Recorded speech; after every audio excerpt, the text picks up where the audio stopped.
Michael King will be going for the Padres. The Padres are favored in the game at minus 132. The U.S. men's national team in their final tune-up before the World Cup takes on Germany tomorrow at 11:30. USA is currently plus 390 on the money line to win that one. And Knicks Spurs, game 2, 5:30 tonight. San Antonio is a 6.5-point favorite despite losing game 1 by 10 points. The point total set at 216.5. And the Carolina Hurricanes took down the Vegas Golden Knights in overtime last night to even that series. The Crohn's and Colitis Foundation has been at the forefront of inflammatory bowel disease research and care for over 50 years. Learn more at Crohn'sColitisFoundation.org.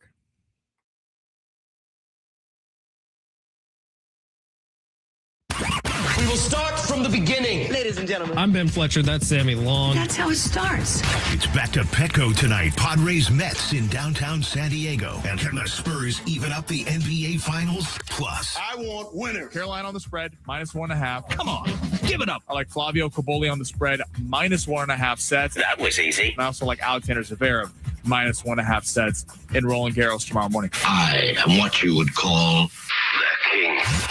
The weekend looms and we get going from the San Diego Sports 760 studios in the zone with Fletch and Sammy. Let's get it going on a Friday. What's happening, everybody? Ben Fletcher, Sammy Long with you till 2 o'clock today. Sammy will keep it rolling after that from 2 to 3. Schaefer and Sliwa will be your drive home this afternoon.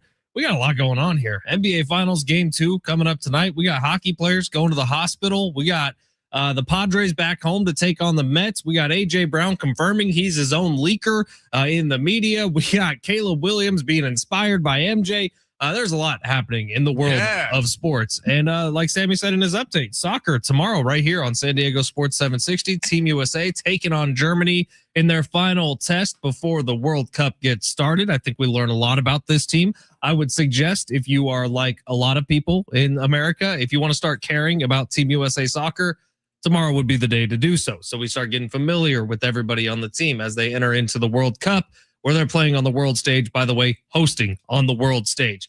Very busy weekend in sports. We're going to cover it all over the next 2 hours, so stay tuned. Don't miss a second of it. It's going to be some fun stuff. My name is Ben Fletcher. That is Sammy Long. Sammy Long, are you ready to have a great show? I am. Like you mentioned, we got a lot of stuff on a Friday. We got some great picks coming up at 12:45. The Belmont tomorrow. We got some, get them horses ready, baby. Get some horse racing winners for you. We got a lot to get to over the next few hours. I like it. I like it a lot. And by the way, we do have a giveaway for you today. We have a 4-pack of tickets to the San Diego County Fair. I'm just going to throw this out there. Yeah. Next week, Monday through Friday, when we have GOAT conversations frequently here on the sports station, we talk about the GOATs of the world of basketball. The MJ LeBron debate will go on forever, maybe until Victor Wembanyama crushes it. We talk about, is Shohei Ohtani already the greatest baseball player who's ever existed? In my opinion, the undisputed GOAT of comedy is Dave Chappelle. Dave Chappelle is coming to San Diego in just a few weeks. Yeah. We have procured tickets for you to go see Dave Chappelle at the Ahaus Arena. Those will be given away on this show next week. Stay tuned. We got some big boy tickets for next week. I've seen Dave Chappelle live. I think you have too. I have too. I saw him and Chris Rock. Yeah, I was at the same show at the Ahaus Arena. This dude has an aura about him, a swagger about him, and the way he tells stories on stage, because that's really what his stand-up is unlike anything you'll ever see. These are the best tickets we've ever given away, in my opinion. So next week, Dave Chappelle tickets on this show. You don't want to miss a second. If you want to get ready, just look up his opening bit about Chuck Berry. It does not disappoint. Everything about Dave Chappelle is hysterical. All right, lots to get into today, including the Padres coming back home for a 3-game series against the New York Mets. Now, I joked about this morning on the Classic Rock Show, so if I'm repeating myself, I apologize. But it does feel like this is an opportunity. It's a new dawn. It's a new day. And I'm feeling good, in the words of Michael Bublé, because the Padres facing the Mets, if there's one team that's been as big of a disappointment as the Padres have, it's the Mets, and the Mets don't have a record like the Padres have. The Mets have been god-awful this year. The Padres can take advantage of this and maybe use it as a bit of a slump buster going against the New York Mets this weekend. At least that's the hope, right? That is what I feel like. If you're going to turn it around against someone, goodness gracious, get the Rockies in town or get the Mets in town this year. So the Padres have a bit of an opportunity, especially tonight. You got your ace on the mound, Michael King, going up against the Mets. Please, offense, do something, and we'll see if the Padres can't sneak out a couple of wins here against the Mets and turn this thing around. Do you have faith in that, Sammy? No. Come on. No. Let me take that back. I'm not saying I don't have faith in it, but they better in terms of you say you're feeling good. I don't know if I'm saying I'm feeling good. I think to your point about the Mets are the perfect team to do that against because the Mets have been an abject disaster like you laid out. Kind of sandwiched in here. You played the Phillies, played the Nationals. You're playing the Reds coming up on Monday, another team in the wild card hunt. You're talking about tiebreakers when it's so congested in the NL. They better win 2 or 3 or go for a sweep. I mean, there really is no excuse. If they lose a series to the Mets, we're having a totally different conversation on Monday. And the Mets, it's not like they lack talent because they have talent. They haven't been able to put it together. Francisco Lindor has not had quite the season that we're used to seeing him have. Yeah, but Bo Bichette's starting to heat up a little bit. Soto's been a bit of a disappointment this year. Soto's going to want to show out in San Diego. Still got all the pop in that bat, man. So, I mean, the run total tonight is at 7, which goes to tell you that they give Michael King a lot of props, but they're also not putting too much faith in the Padres offense. They're against the Mets pitching staff, which has not been very good this year. There is zero excuse at home why this team is not putting up big offensive numbers over the next 3 days. And it's kind of a dire situation right now in terms of that they just fell out of the playoffs. They're still all right there. They have plenty of time to make all that up, but it really does start tonight. And you can't keep kicking the can down the road. Like the offense is going to get there. The offense is going to get there against the Mets. The offense better show up this weekend. Would say normal years looking at the wild card race on June 5th is a bit of a crazy man's mission. I don't think that's the case this year. I really don't, because there's so many teams who are involved in it. There's 8 teams who have basically the same record right now in the National League. You play a lot of those teams regularly. So when you look at the Padres, I kind of agree with Sammy. If there's a time to get right, these are the teams you should be beating, the New York Mets of the world. You got to go out there and get 3 wins, 2 wins at the bare minimum over the next couple of days. Anything other than that would be a bit of a failure in a big way. All right, let's get to the big 3 of our number 1. Those San Diego County Fair tickets are coming up soon, so keep on listening. Steve Hartman will be here at 1:30 today. Of course, YouTube is up at San Diego Sports 760. Text line is activated, 70470. Start your message with the word team. And as always, the best way to listen to this show is on the free iHeartRadio app. Just search San Diego Sports 760. While you're there, you can leave us a talkback and go straight to Sammy's computer. We can play it back on the air. Give us your thoughts on this Padres upcoming series with the Mets starting tonight. How dire of a position are the Padres in right now? Sammy, if you would, smash it. Your lunch break is here. Ready to go back to the office and knock the socks off your friends? I mean, coworkers? It's time for the top stories of the day. The Big 3. I don't think I can go any further without talking about it. Did you see the Vegas dude get smashed in the face by the hockey puck? Brutal. He ended up in the hospital. What, McNabb, is that his last name? Yeah, Brady McNabb. My God, if that happened in basketball, are we canceling the game? Yeah. If that happened in baseball, this is a 4-alarm fire. By the way, happens in hockey. Just another thing. Just the game last night was fantastic. I mean, how did Vegas not win that game? Come on. I mean, they're up 2 goals in the third. Carolina comes back, and then they tie it with 40 seconds to go, 50 seconds to go on the power play, which Carolina's been fantastic at. That was a great game. That's a really fun series. Dude, the slow-mo shot of the puck coming at this dude's face is one of the toughest things to watch, and I've watched it 20 times today. It's crazy.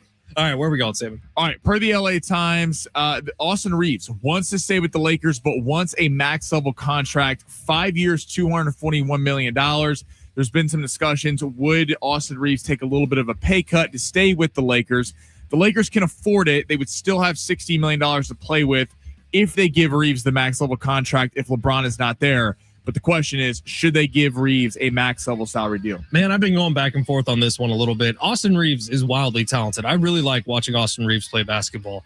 It's not necessarily about that, because I do think he's a player who can earn a max level deal somewhere, and it makes sense in a little bit. But what I look at for the Lakers, if you want the best for their future, you got to think about what you need to surround Luka with. You have this perennial talent. You have Luka Doncic, who can score 40 points on any given night. What you need to surround him with is like prime Klay Thompson, which Austin Reeves is not that. Klay was an excellent defender, could knock down every open shot he got. You need bigs who can defend and rebound and be great assist men. And right now the Lakers don't have either of those things. That's where I would be targeting this offseason. Not saying going for Klay Thompson, but going for a Klay Thompson-like player. Right. Who's going to spot-up shooter. Knock down open shots and play damn good defense on whoever the best guard is on the other team. That's what the Lakers need, and I don't know that Austin Reeves fits that mold. I go back and forth on this. I would lean give it to him. The ideal situation, the perfect offseason for the Lakers is they get out of the LeBron world. Well, I guess if LeBron wanted to come back on a very minimum deal, which I don't think is going to happen. Never. Austin Reeves takes a little bit of a pay cut, and you have Reeves and Luka with a ton of cap space ready to go for the future. I would lean give it to him because we did see what the Lakers offense looked like in the month of January when it was LeBron and Luka and no Austin Reeves.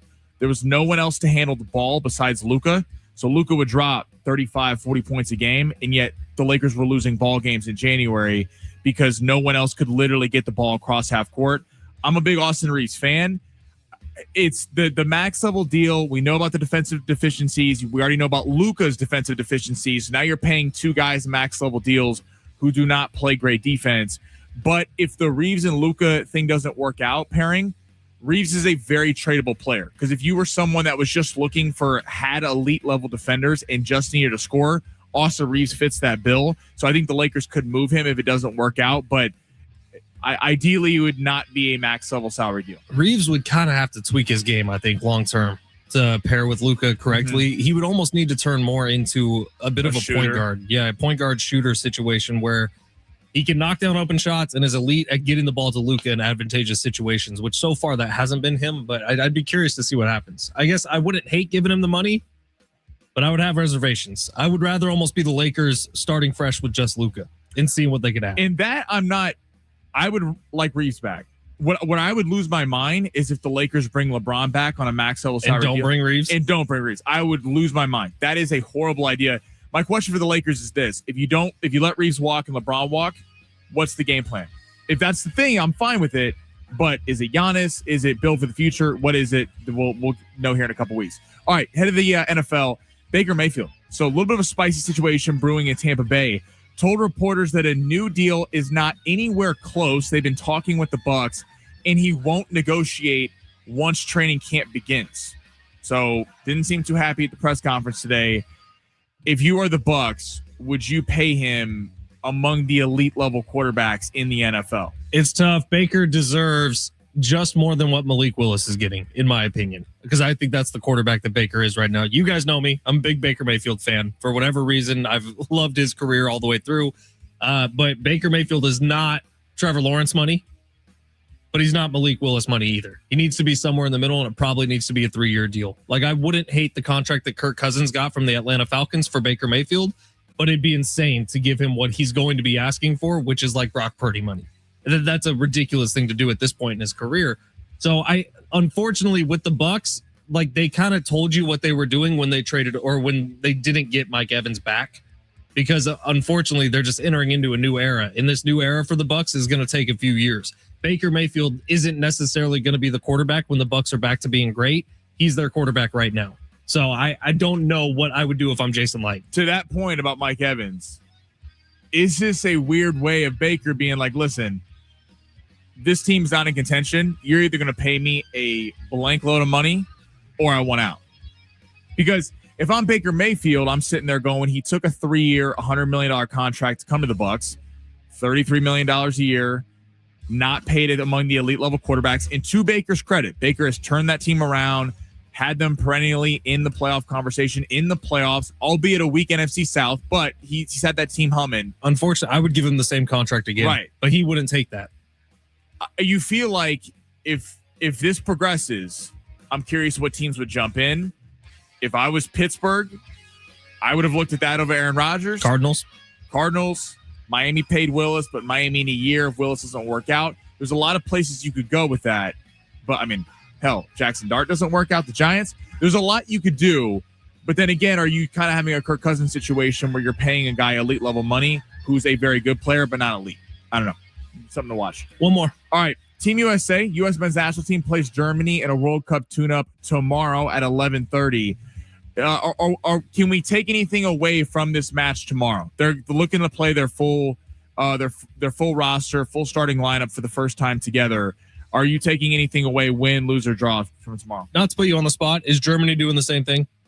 I believe so. Yeah. The final World Cup tune-up, everyone plays. I don't know how long they're going to play, but they're at least the full starting lineup is going to play for a half. Okay. I'm taking something away from it. Like, look, I think that this Team USA men's team has been such a disaster over the years. And honestly, this year it didn't start out great when we heard about all their international friendlies. So I'm going to be taking away something from this because it's time to like start taking it seriously. It's time to start wearing that USA with some pride. And I would like to see them go do well in this World Cup this year.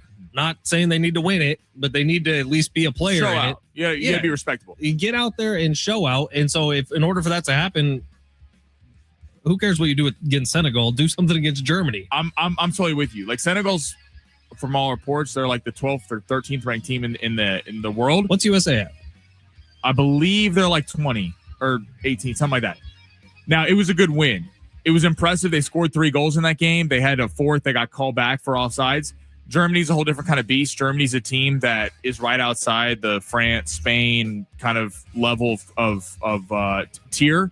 But yeah, this is the first time they're all going to play together. Can the scoring keep up? Because Pulisic was on a goal drought.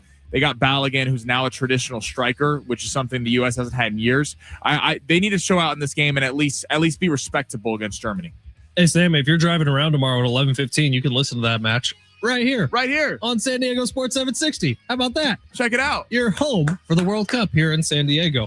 I can't wait, man. I am excited for the World Cup. I think this show, uniquely, we can get into a different side of the World Cup, which is betting it.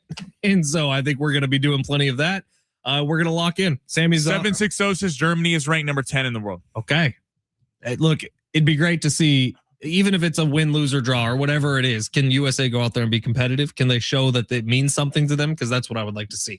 All right, it's San Diego Sports 760. Coming up next, we got some spicy sound. Stephon Castle, a new superstar on the San Antonio Spurs, who's really been kind of thrown into the public spotlight over the last few weeks, has talked about Jalen Brunson and SGA. And has talked about which one's more difficult to guard. You'll hear it coming up next, live on the iHeartRadio app.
San Diego Sports 760, Ben Fletcher, Sammy Long with you till 2. And our iHeartRadio Music Festival is back. You can win tickets before you can buy tickets. Live performances from the Goo Goo Dolls, Kenny Chesney, Lainey Wilson, Snoop Dogg, Weezer, and more.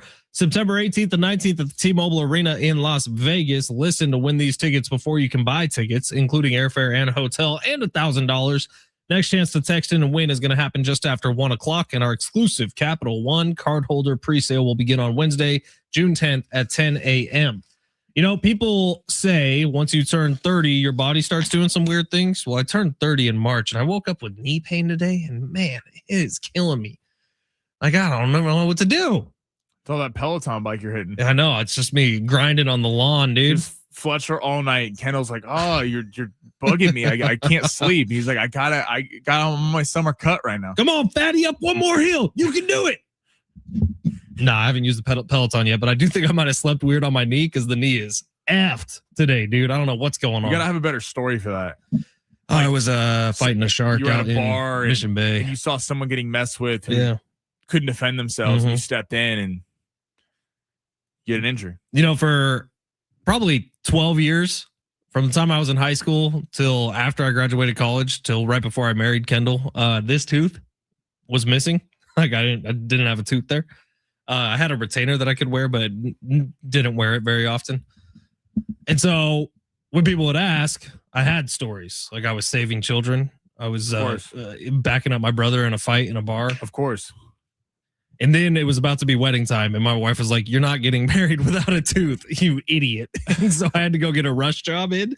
Oh, it was a disaster. But yes, my knee is F today and I don't like it. My name is Ben Fletcher. That's Sammy Long over there. And we got some sound from Stephon Castle, who's really made a name for himself in this postseason. He was an excellent college player, but in the NBA, I feel like he's broken through to the level of stardom in this postseason this year with the San Antonio Spurs. So Stephon Castle was asked in media availability about guarding SGA and guarding Jalen Brunson in on the basketball court, and he had some very interesting things to say just about their play style. Take a listen. Biggest difference, I'd say they're very similar in ways. Obviously, Jalen's left-handed, Shay's right-handed, but I think Shay, he's more of a threat to get all the way downhill, all the way to the basket. I think Jalen, he likes to use angles a lot more, uses probably a little bit more pump fakes than Shay. But yeah, most of his is angles and trying to get to his spots and not really trying to draw fouls as much. There it is. Trying to get to his mid-range and get to spots to where he likes. So just trying to keep him from doing that. All right, so here's the thing. When the media is all saying something, when fans are all saying something, I don't know that it's necessarily real yet. When another player, when one of your peers is saying something, time to have the conversation. Let's all sit back, grab a cup of tea, maybe a Coors Light, and have a conversation about this, because that is Stephon Castle, who has now guarded Jalen Brunson, who has now guarded SGA in this postseason. And did you hear what he just said? Says Jalen Brunson's more about finding angles and finding ways to get a shot off. SGA's trying to draw fouls. That's exactly what Stephon Castle just said. It is funny how Jalen Brunson is 6'2" and less. We've talked a lot about how Becky Hammond, Draymond Green, a lot of people have criticized saying a 6'2" and under player can't be the best player on a championship winning team in the NBA. Well, Jalen Brunson plays tough. Jalen Brunson got his foot stepped on the first quarter the other night. He got his knee hit the other night. I mean, it looked like for a second Jalen Brunson was going to be maybe out for the series with a severe injury, and yet he comes back and ends up with 30 points and is constantly trying to go inside despite Victor Wembanyama being there, the best shot blocker in the game.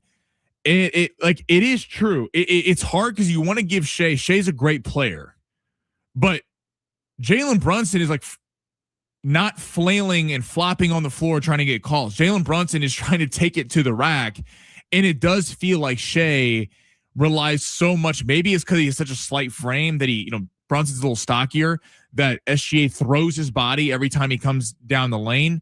But it is an interesting point. I'm sure Stephon Castle was giving props to Jalen Brunson. Now he's playing Jalen Brunson right now, so maybe he was giving him more props because he doesn't want some big narrative to spin, for the Knicks. But he has a point. He has a point about Jalen Brunson. And now the narrative is out there about SGA. Like, Jalen Brunson's a dog. We can all see it clearly. What have we heard about SGA all year? Play soft, and he gets to the free throw line a lot. Well, what happened when they stopped calling fouls so tightly in the final 2-3 games of the Western Conference Finals? And I mean, this is totally speculation, but if what happened to Jalen Brunson in game 1 happened to Shea, are we seeing the same kind of fight in the second half? It's a great point. And honestly, Stephon Castle said it to the media. Does that not make you think that these are the conversations behind closed doors with players? Like they're saying the same thing. And I'm sure you're talking about players are being told to that end, how do you defend SGA? You know he's going to throw his body and make it look like you smash him in the side of the face. Like, how do you avoid that? And Adam Silver talked about it. Like, it's really on the refs to realize that they're flopping and not give into it. But it's props to Jalen Brunson. But it is funny. SGA back-to-back MVPs. He doesn't get a lot of love from other players and former players that usually want to prop up players who are great. SGA doesn't really get that kind of respect from a lot of other top tier players in the game. I really like Stephon Castle, man. I like what he says in the media. I love the way he plays basketball. He plays tough. He plays physical. Everything is downhill. Stephon Castle is someone who's easy to get behind, and he doesn't have the talent of a Luka or a Brunson or Anthony Edwards. But man, when you talk about grit and toughness and team player, Stephon Castle is a dog, dude. And I love the way he said all that about SGA and Jalen Brunson. And rightfully so, given the props to Jalen Brunson, who's earned it more. All right, it's San Diego Sports 760. We got more sound coming up on the other side. AJ Brown is talking. He is confirming some things that were speculation. This is a good day for sound in sports, man. Coming up next, AJ Brown speaking in a one-on-one interview. Did he just let the rabbit out of the bag? It's San Diego Sports 760 live on the iHeartRadio app.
Sports sponsored by Unbound.org. Padres starting a series against the New York Mets tonight. Michael King will be on the mound. Big news out of the NFL. Linebacker Jonathan Cooper for the Broncos is accused of domestic violence. And Tampa Bay Buccaneers quarterback Baker Mayfield said his contract talks are not anywhere close and will not negotiate once training camp starts.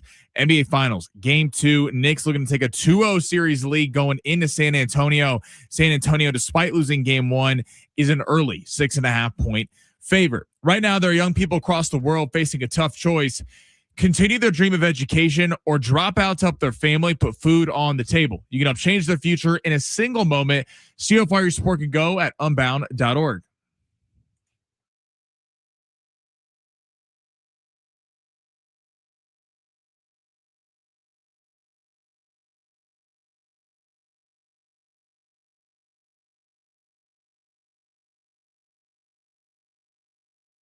San Diego County Fair tickets, 4 of them coming up in the next 10 minutes. Don't go anywhere. We'll have a brand new long shots at 12:45 today, including horse racing, including horse racing. What else we got, Sammy?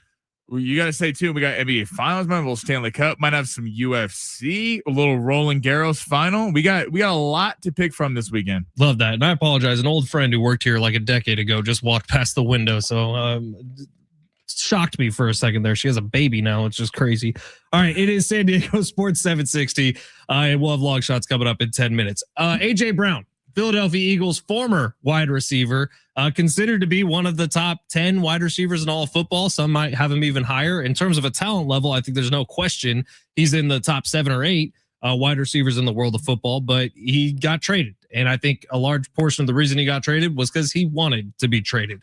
And he goes to his former head coach when he was with the Tennessee Titans, Mike Vrabel, who's now with the New England Patriots. AJ Brown getting there is looking to be kind of the number 1 receiving option, the big ball threat for Drake May, who's entering into year 3 as a professional quarterback. Now, AJ Brown, when he was with the Philadelphia Eagles, it felt like that locker room had an extra microphone in it. It felt like that locker room had a fly on the wall that would then go talk to the media after the fact. And a lot of people speculated it may have been AJ Brown. AJ Brown confirmed that it was AJ Brown. Take a listen. It was done purposely to give us a push. I know if I say something in the media, I know it's gonna propel us to work on it. If you say what you need to say in the media, which I don't want to do that anymore, it gives everything legs and legs to push and to push everybody to be better. Because pressure isn't always a bad thing. It can also be a good thing too. Honestly, I feel like it was okay to do because we had guys in the locker room who were men.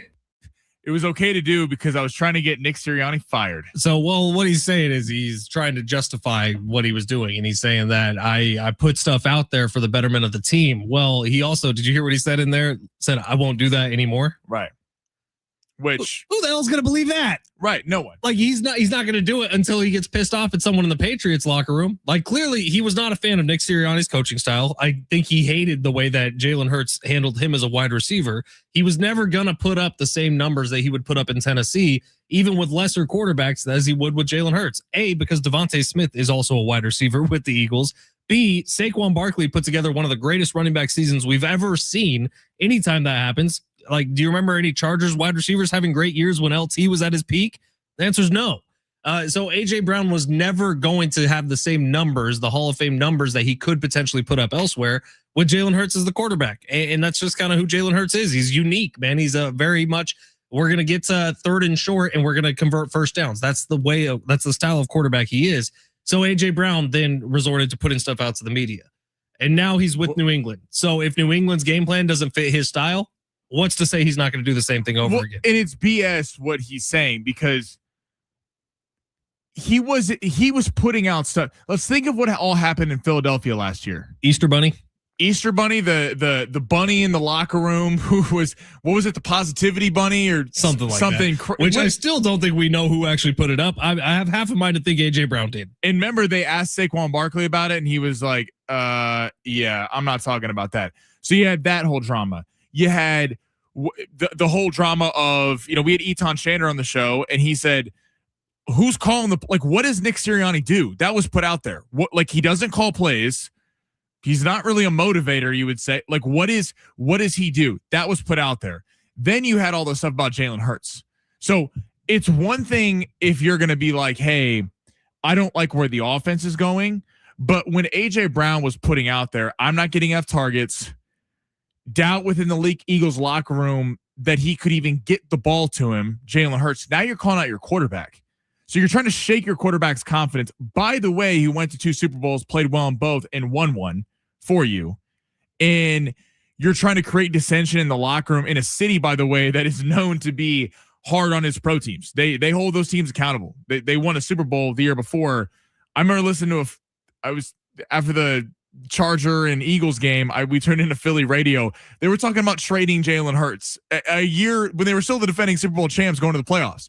I mean, this is the kind of city that Philly is. They hold the teams to a high standard. A.J. Brown covering his own ass, talking about how, I was doing it for the betterment of the team. No, you were doing it for the betterment of your own stats. You didn't care about the team winning. You cared about making sure you got your stats so you could get paid. Because all we ever heard was we don't throw the ball enough. We don't do that. And right, Devontae Smith was there, Dallas Goedert. There were a lot of mouths to feed in that offense. And it's kind of been the thing with receivers. It's like, the end of the day, like Tyreek Hill complained about not getting enough targets in KC. We got your targets in Miami, but did you win in Miami? So it's really what you want. And if I'm the New England Patriots, now I'm inviting that into the locker room with a young quarterback who people still doubt, saying they really got to the Super Bowl off an easy schedule in a division with Josh Allen. I don't know. This could be headed for an ugly divorce here in a year or two. Now, maybe Eagles fans, maybe the head coach is more of a problem than the diva wide receiver was. Maybe Mike Vrabel is better at handling A.J. Brown than Nick Sirianni ever was. And when I look at the Eagles, I still think that maybe Nick Sirianni is a bigger problem than A.J. Brown was. He just allowed that problem to fester. Again, I look to the top a little bit more. Our buddy Casey on YouTube, who's from Philly, huge Eagles fan, says everyone in Philadelphia is breathing easier now that A.J. is out of town. That is absolute hogwash on his part. Good luck, Drake. You're going to need it, buddy. I agree with Casey. It's a problem for a young quarterback to have that big of a ego, that big of a head case in his area. But I do wonder if Mike Vrabel can still get the best out of A.J. Brown. And Jalen Hurts, for whatever you want to say about Jalen Hurts, he's not a prototype quarterback. He doesn't fit the mold of a Mahomes, and Allen, a Burrow, Lamar. He could always point to his ring. He could always point to that and go, oh, yeah, I don't do that. Well, I've won a Super Bowl ring and I've been at 2 Super Bowls, which is a lot more than a lot of big-time quarterbacks in the league today. So, I mean, what's going to happen what's going to happen if the Patriots miss the playoffs? Or they go to the playoffs and get bounced? Because for whatever you want to say about Philly, they're always in the conversation. They're always at least in the picture because it's a well-run organization, and Howie Roseman consistently drafts very well, especially on the defensive side of the ball. I think this is headed for something. 858 says, what could A.J. Brown say that could make an impact on the Patriots? They have survived Happy Ending Gate, Spygate, Deflategate, and the cheating scandal. Yeah, but none of those actually mess with your quarterback. Things can always, Deflategate kind of did. I guess Deflategate did. Things can always get worse. Just trust me. If you need any evidence, never mind. But look around the sports world, and yeah, things can always get worse. And when you're talking about a guy who a lot of people think Drake May could potentially be in an MVP conversation, was in an MVP conversation last year, bringing this in this early in his career feels like a mistake to me. But we'll see. Maybe Mike Vrabel has something that none of us know about. It felt like a desperation move because they saw that the Bengals, the Ravens, the Chiefs are all probably, they're at least back in the mix in the postseason. If Diggs would have been great last year, this move probably never happens because you're expecting more out of Diggs in the following years. Right. And now apparently Kayshon Boutte may want out the receiver. I mean, this feels like we know we got lucky with the schedule we played and the injury luck that we got to play in the playoffs. So we're going to make a big move because we don't want to get past. It feels way too desperate for me. What are we at? 96, 97 days until the NFL season, and Patriots on night 1. Come on now. That might be a little Seattle beatdown night 1. That is, by the way, like obviously we're all going to be watching it. Super stoked for the NFL season. Night 1, it wasn't a great Super Bowl to begin with. Right. To be like this. Well, there's a reason it's on a Wednesday, and the traditional Thursday night game is actually a great game. Now it's in Melbourne, Australia, which is problematic. But Niners, Rams, like seriously, if you were that's a great game. Pick between the 2 games, which one to watch, you had to choose one. Everyone would choose Niners, Rams. I mean, if you look at like the Patriots, Seahawks, the Super Bowl MVP is not even there anymore. Right. Clint Kubiak's not there anymore. The Seahawks still a very entertaining team, and see if Darnold and JSN can keep it together. But I guess AJ storyline kind of sells itself. I guess AJ Brown back now. I'm talking about it. Maybe it sells it. Well, they usually don't do a Super Bowl rematch for game one. It'll usually be the Super Bowl champs versus somebody else, an intriguing matchup. Like last year it was Eagles Cowboys game one of the season. I believe that's true. Great, Jalen Carter. Oh yeah, the Spitgate right off the bats. So I don't know necessarily. I think the NFL saw the Diana Rossini, Mike Vrabel thing. They assumed, because we all knew it for a while, Schefter knew it for months, that A.J. Brown was going to be a Patriot. And so they assumed all that was going to happen. And so Patriot storylines are crazy. Seahawks, defending champs, had to be there night one. And I think a lot of people, rightfully so, think the Seahawks are going to take a bit of a step back. Super intriguing matchup for week one, game one.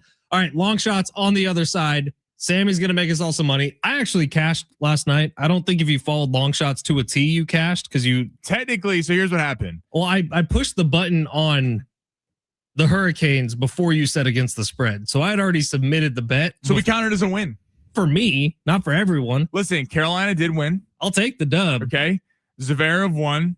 He covered the spread. And Kaboli advanced because of an illness to Arnali. So technically that was a win as well. So if you think about it, really was a little bit of a winner last night. I love how you can kind of tweak anything into being a winner. If you squint, it really was. Even there was when you no go losses. 1 for 3 and you come on air the next day demanding apologies for everyone doubting your picks. Because everyone said I was hating on the Spurs for some weird reason. And I told you Jalen Brunson was going to win game one and everyone called me crazy and said they wouldn't follow it. We got a 4-pack of tickets for you to go to the San Diego County Fair. Someone's gonna win that. I promise you this. A 4-pack of tickets for the San Diego County Fair. Once upon a fair, there was food, fun, friends, family, laughter, tradition, music, amazement, and more. The San Diego County Fair, the biggest and longest running event in San Diego County, making its triumphant return next week, June 10th through July 5th.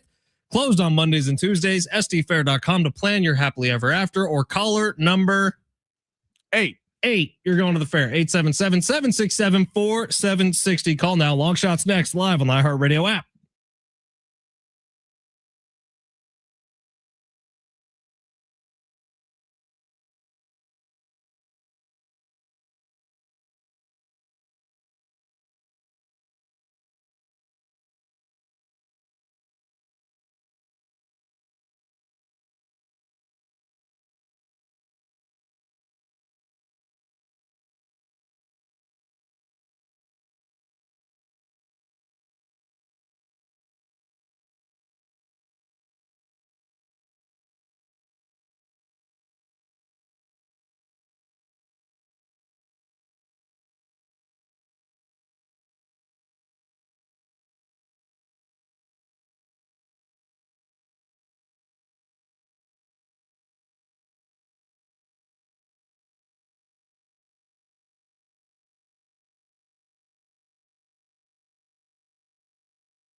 Hey, it's Fletch for the Valley View Casino and Hotel. If you don't have plans for tonight, I got you covered. Get on out to Valley View Casino and Hotel. Check out the Black and Blue Steakhouse, the finest steaks cooked to perfection, the freshest seafood, and the most decadent desserts. And you can enjoy all of that as you sip on hand-selected wines and impressive craft cocktails. Excellent for a date night, for maybe a steak dinner after a round of golf at Native Oaks, Valley View Casino and Hotel has it all figured out. Plus tonight and for 4 nights a week, $75, you get an incredible 3-course meal from their signature menu. Make your reservation now at Black and Blue Steakhouse, voted the best casino steakhouse in San Diego. And while you're there, don't forget to join the Players Club, because when you join the Players Club, you're getting $20 off your meal at the Black and Blue Steakhouse. So take that $75 dinner special, knock it down to $55 dinner special. Plus, you're going to get $10 a more play, which is free slot play, $10 a match play, which is free table game, and the rewards just go on and on and on. Signing up for the Players Club is always quick, easy, and free. And the more you use that Players Club card on all your favorite slots or table games, the more rewards you're going to earn, like complimentary dining, free hotel stays, luxury gifts, and invitations to exclusive events, and more. Don't miss out. Visit Valley View Casino and Hotel today. Join the Ultimate Players Club. Get the $20 off your meal at the Black and Blue Steakhouse. To learn more, visit valleyviewcasino.com. All guests 21 and over are invited to enjoy the casino, hotel, and restaurants.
San Diego Sports 760, a brand new long shots coming your way in a second. Congratulations to Michelle, who just won those tickets. Going to the fair. Going to the San Diego County Fair. Congratulations to Michelle. Thank you for listening, Michelle. We appreciate it. Hey, I don't know if I necessarily feel a certain type of way about this, but I know a lot of our fan base will. So for you diehard soccer fans, I do want to hear from you either on the text line or the talkback mic. Text line 70470. Start your message with team. Talkback mic. Just listen on the free iHeartRadio app to San Diego Sports 760. Tap the little red microphone icon. FIFA is banning vuvuzelas. Did I get that right? That's the big horns that go like the entire game. That's not bad. That was a pretty good impression. That was actually not bad. Thank you. On the radio, people might actually think you have one. That one wasn't as good. I should have just done it once. But vuvuzelas banned from the FIFA World Cup in 2026. Now, part of me thinks, oh, well, that's going to make games far less annoying. But the other part of me thinks that's a big part of the culture. And every World Cup I've ever seen has had very loud vuvuzelas in the background of every single game. So if you feel a certain type of way from that, we'd love to hear from you. 70470, start your message with team or leave us a talkback on the talkback mic, because we love the talkback mic. Sure love the talkback mic. Sammy, let's get some long shots. Let's make some money. Get us out to, what's the horse race this weekend? Belmont? The Belmont? Oh, my Lord. Go ahead and smash it. You looking for some luck? Want to win big? Gotta play big. You are so money, you don't even know it. Time to take a chance Pay that man his money. with long shots. All right, Sammy. Where are we going? All right, we have so much to choose from. We got extra time in this segment. This is beautiful. All right, I'm going to give you my long shots, and then we'll be going to the Belmont, because Belmont is going to be a separate bet. Okay. Okay, because Belmont, I'm going to hit a winner, but It's a little bit different. I'm going to hit a winner. I mean, I called the Preakness. I gave you Napoleon Solo. Do we need to go back and fact check? No, you're good. Go ahead. We're starting with Roland Garros. Sure. Alexander Zverev taking on Caboli from Italy. Now, Caboli advanced this morning, was supposed to be taking on Arnaldi, but he got sick. He got sick hours for the match. He had a press conference this morning that he was vomiting all night and couldn't end up going out there and competing. So Caboli now is really well rested. He's coming off 4 days rest before the final is played on Sunday. Now, Sasha Zverev we've talked about a lot this week, the best player not named Alcaraz, Sinner, or Djokovic. He has consistently been at the top. This is his tournament to lose now that all those guys are out. Alcaraz didn't start the tournament, and Sinner, got knocked out. Djokovic got knocked out. Zverev had a couple games there where he a couple matches where he struggled a little bit early. He's got all the pressure in this tournament. But Caboli is a good player. I do like Zverev minus 1.5 sets. If you want to be spicy, I put Zverev in 4 sets. Spicy. I think Caboli gets a set from him. He's a very talented player. He's great with shot placement. There's a gazillion Italians in France who came down for the match with Arnaldi versus Caboli that we didn't get. So he's going to have a little bit of a home crowd. But Zverev, I think this is his time. It's finally time to break through and win a major. He's been here before. Caboli has never played in a final, so I like him to win in 4 sets. But be safer. Take it minus 1.5 on the spread. I'm sorry. Did you say a zillion fans? Huh? You said a zillion Italians? There's a lot of Italians. What's so funny about a zillion? Does the Roland Garros Stadium fit a zillion people? Shut up. People are trying to listen. I'm just curious. People are trying to get bets, and you're over here. Be quiet. All right, Knicks Spurs tonight. San Antonio minus 6.5 point favorite. Everyone is betting that they're just going to respond. Okay. And do I need to remind everyone that I gave you the Knicks money line? Here we go. In game Sammy, 1. just hating on the Spurs again. No. We are going to lay the points with San Antonio minus 6.5. What? I do think San Antonio has some get back. They missed a lot of shots in that game. They were up 14 in the third quarter. I give the Knicks a lot of credit for battling back. Karl-Anthony Towns was a major catalyst for that, for cleaning up on the glass in that game, especially in that second half. Jalen Brunson did not have a turnover in the third quarter until about 52 seconds to go. That was a major catalyst for the comeback. I do think De'Aaron Fox has a much better game after being in single digits the other night. I believe he went 3 of 13 from the field. They missed some corner threes. I think this goes back to Madison Square Garden 1-1. And Wemby, I think, is also a little bit more efficient from the field, going 9 for 26, something like that. So I do think they lay the points, minus 6.5. Grab it now because everyone's betting it before it gets up to 7.5 or 8.5. I do like the Spurs to cover the spread. All right, we're going to the Stanley Cup. Now, great game last night. Avalanche come roaring back in that third period. The Golden Knights do tie it with just a few seconds to go. Now it heads back to Vegas. It is currently a pick 'em on the money line. Give us the Vegas Golden Knights. The Vegas Golden Knights thoroughly outplayed Carolina in that game yesterday, outside of for 10 minutes there in the third period. Give Carolina a lot of credit. They needed to win that game. Vegas has a massive home ice advantage. Mitch Marner is playing fantastic through this playoff. They finally broke through Carolina's power play yesterday, which had only given up 4 goals its entire postseason, besides that one late in the third period. I do think Vegas gets some get back, goes up 2-1. Mark Stone, they're just a very talented. John Tortorella has had those boys playing very well out in Vegas. I think they go up 2-1 in the series. Now on to the Belmont for some horse racing picks. I called Napoleon Solo against the Preakness. All right. I do like Renegades. There's an interesting thing with sports, with horse racing. If you remember, Golden Tempo won in the Kentucky Derby, elected to sit out the Preakness. A lot of people drew criticism with that. We didn't get a chance to see in the Triple Crown. Now, Golden Tempo is currently in post 9. There's only been a few winners in the long 100-year history of the Belmont from post 9. Golden Tempo was probably lucky to win that race, breaking. Renegade was the favorite coming into that race. Renegade, that race went 2 seconds more, Renegade was going to win it. I do think Renegade at 2-1 is the pick. He is the favorite. If you want a long shot in this is for a little sprinkle. Emerging market 6-1. was running not great down in Florida at some of the tracks previously. They put blinkers on, which are good for horses. It straightens them out, makes them run straighter. And he has been a completely different horse. He had a shot in the Kentucky Derby before he got boxed in on the rail. He's got a good post position. I like Emerging Market as a long shot, 6-1. But Renegade at that number 4 post spot. There's been 12 winners over the years from that spot at the Belmont. The track is a little bit shorter this year because of some renovations going on at Belmont Park. And that favors Renegade because he runs well in shorter distances. Renegade 2-1. If you like the long shot, Emerging Market 6-1. We tried to put blinders on Travis Dale at one point. Didn't quite work out. He just ended up running into more things. So it's a problem. We'll recap him on the other side. You got to stay tuned if you missed any of that. We'll give you the full rundown coming up next. Also, Steve Hartman joining in hour number 2. Oh, I got to text him. Oh, yeah, I'm sure Steve's fine. What's he doing? Steve's always sitting by his phone. Yeah, it's San Diego Sports 760 live on the iHeartRadio app.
The sport is sponsored by the Positive Coaching Alliance. The Padres back tonight at Petco Park, taking on the New York Mets. Christian Scott will be going for New York, while Michael King will be going for the Padres. The run total is set at 7. That game will be at 6:40. We got the NBA Finals. Game 2 tonight is Jalen Brunson. The Knicks look to take a 2-0 series road lead over the San Antonio Spurs. That game will be at 5:30. San Antonio is a 6.5-point favorite in that one.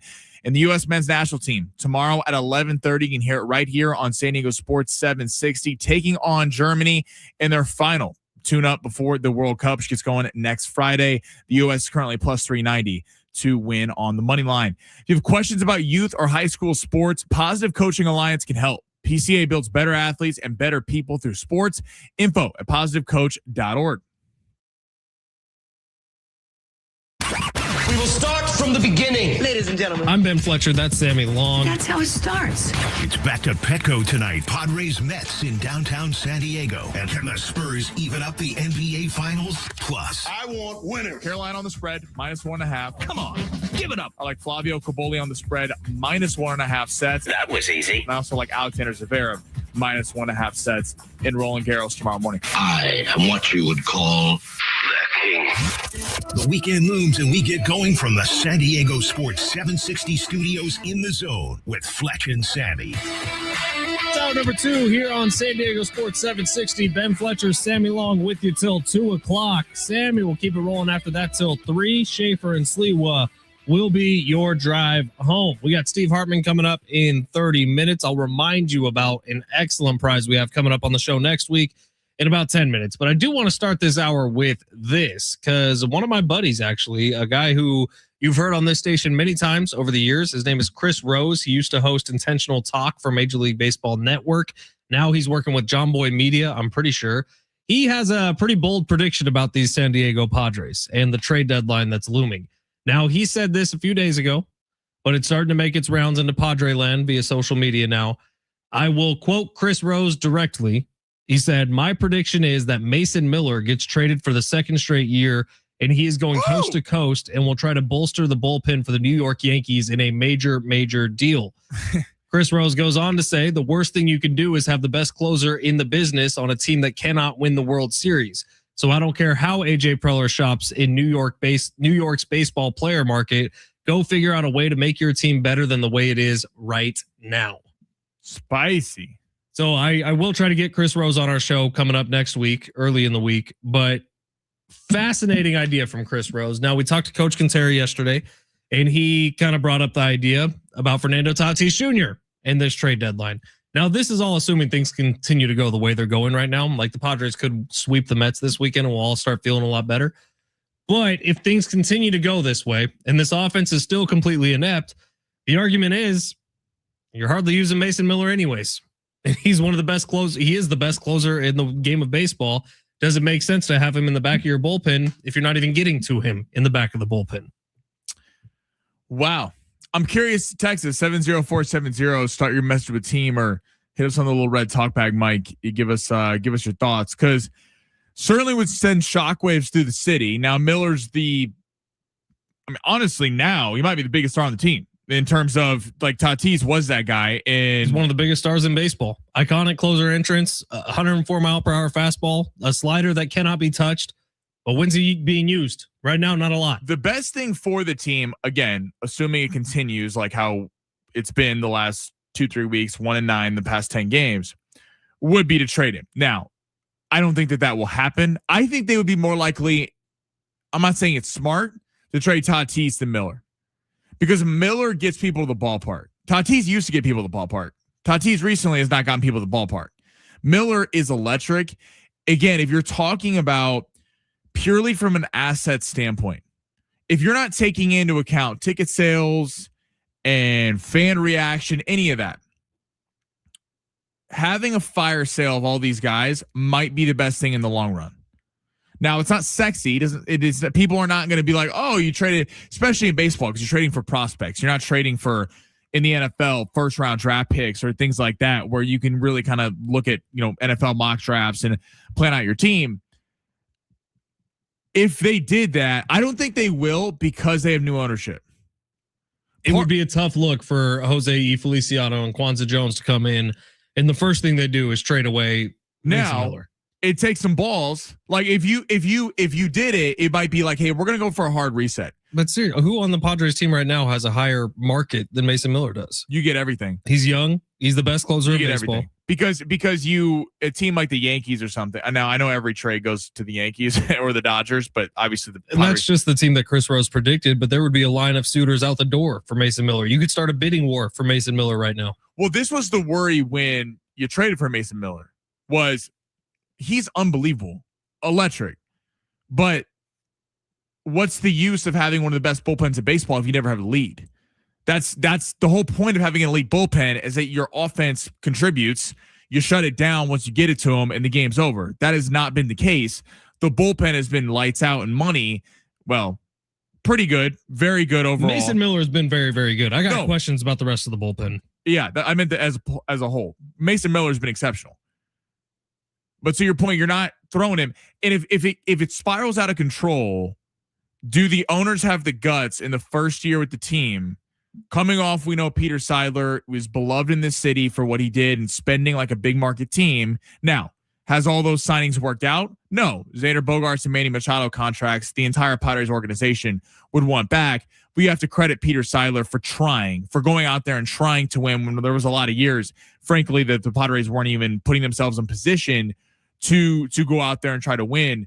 It would be gutsy, but if it spirals out of control at that point and they're looking 7-8 games out of the playoff, if we look up here in a month, what is the point of having an elite closer if you're not going to be in playoff position? That's the line that sticks with me, man. A quote from Chris Rose, works with John Boy, used to work for MLB Network. The worst thing you can do is have the best closer in the business on a team that cannot win the World Series.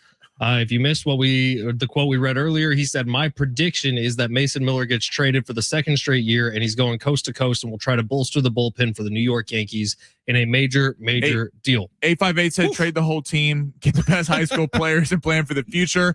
Sir Will on YouTube said, don't see the Padres being hard sellers at the deadline, but do see them being light buyers. We'll see, man. I don't know. It doesn't feel like this is one piece away. Light buying might not work with this team. Hard selling may work for the next 5 years. I think personally, like Sir Will, to your point, thank you for texting in. I think light buying would be the worst thing this team could do. I agree. Because they're not one piece away at that point, just hard sell. Yeah. What does light buying actually do for you right now versus if you were like using this terminology is funny, but hard selling and maybe trying to go all in, get Mason Miller out of here, get Fernando Tatis Jr. out of here, see what you get back. And then you'd restock everything. Yeah.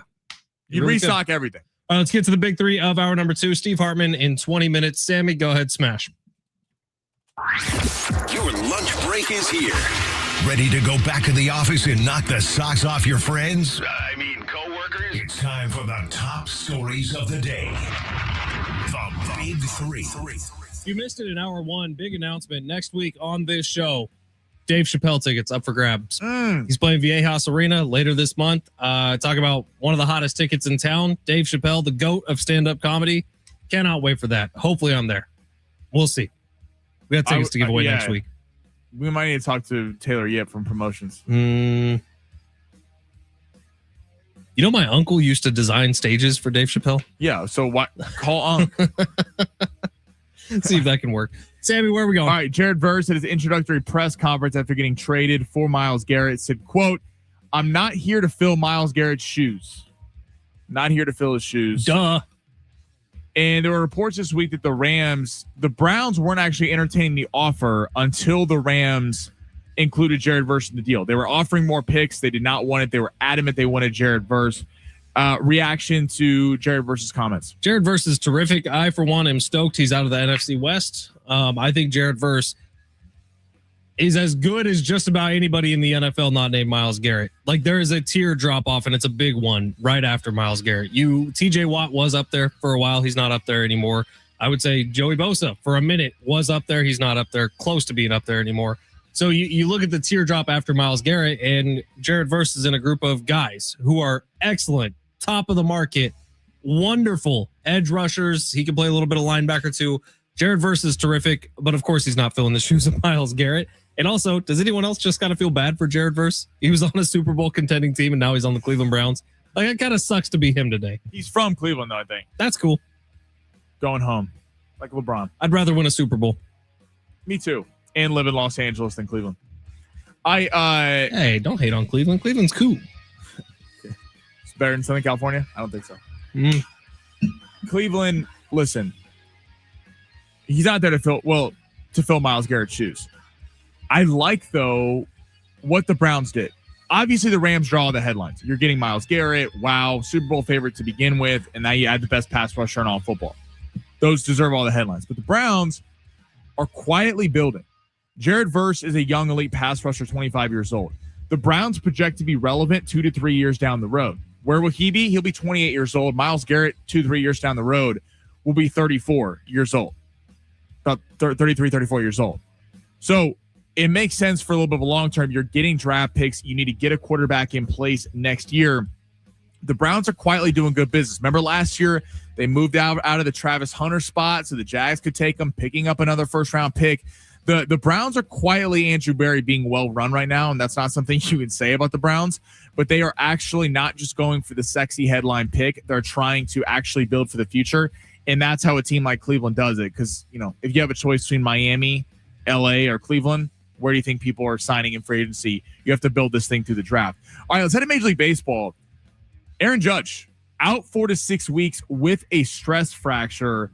Does this tip the balances in the AL, and how does this change the trade deadline? Because the Yankees, you just mentioned the potential Mason Miller deal, are always expected to be buyers at the deadline. If you are Aaron Judge to be out for the next month and a half, could the Yankees fall back? The AL is not quite as good as years past, but how will this affect the AL? Are they still the favorites? That's the difference, right? We look at the National League wildcard race, and the Pirates, Cardinals, Diamondbacks, Phillies, Padres, Cubs, Reds, Nationals, and even the Marlins are all in it, right? And then you look at the American League, and it's Yankees are 7 games up on the A's, who currently hold the last wildcard spot. So I don't know that this is that big of a deal. Now, if it's more than 4 to 6 weeks, it's a very big deal. 4 to 6 weeks is a long time. That's 2 months. But the thing I saw was that it could expand out even further. Like, this could be an indefinite sort of situation. It sounds like it's a rib injury for Aaron Judge, which in baseball, believe it or not, you use your upper midsection quite a bit. I don't know. A little bit. When you turn to swing. Torque. So Aaron Judge, this is problematic for the Yankees for sure. I just don't know that the American League's going to have enough competition to, even without Aaron Judge, mess with the Yankees for the top wild card spot at the very least. Yeah, because they're half game back in Tampa Bay right now. Tampa Bay is a great story. We'll see if that lasts. They've kind of been building something down there in Tampa Bay for a little bit, but you figure the Yankees' talent will win out overall. They just got Garrett Cole back, Cam Schlittler. They have Max Fried. They have one of the best rotations in all of baseball.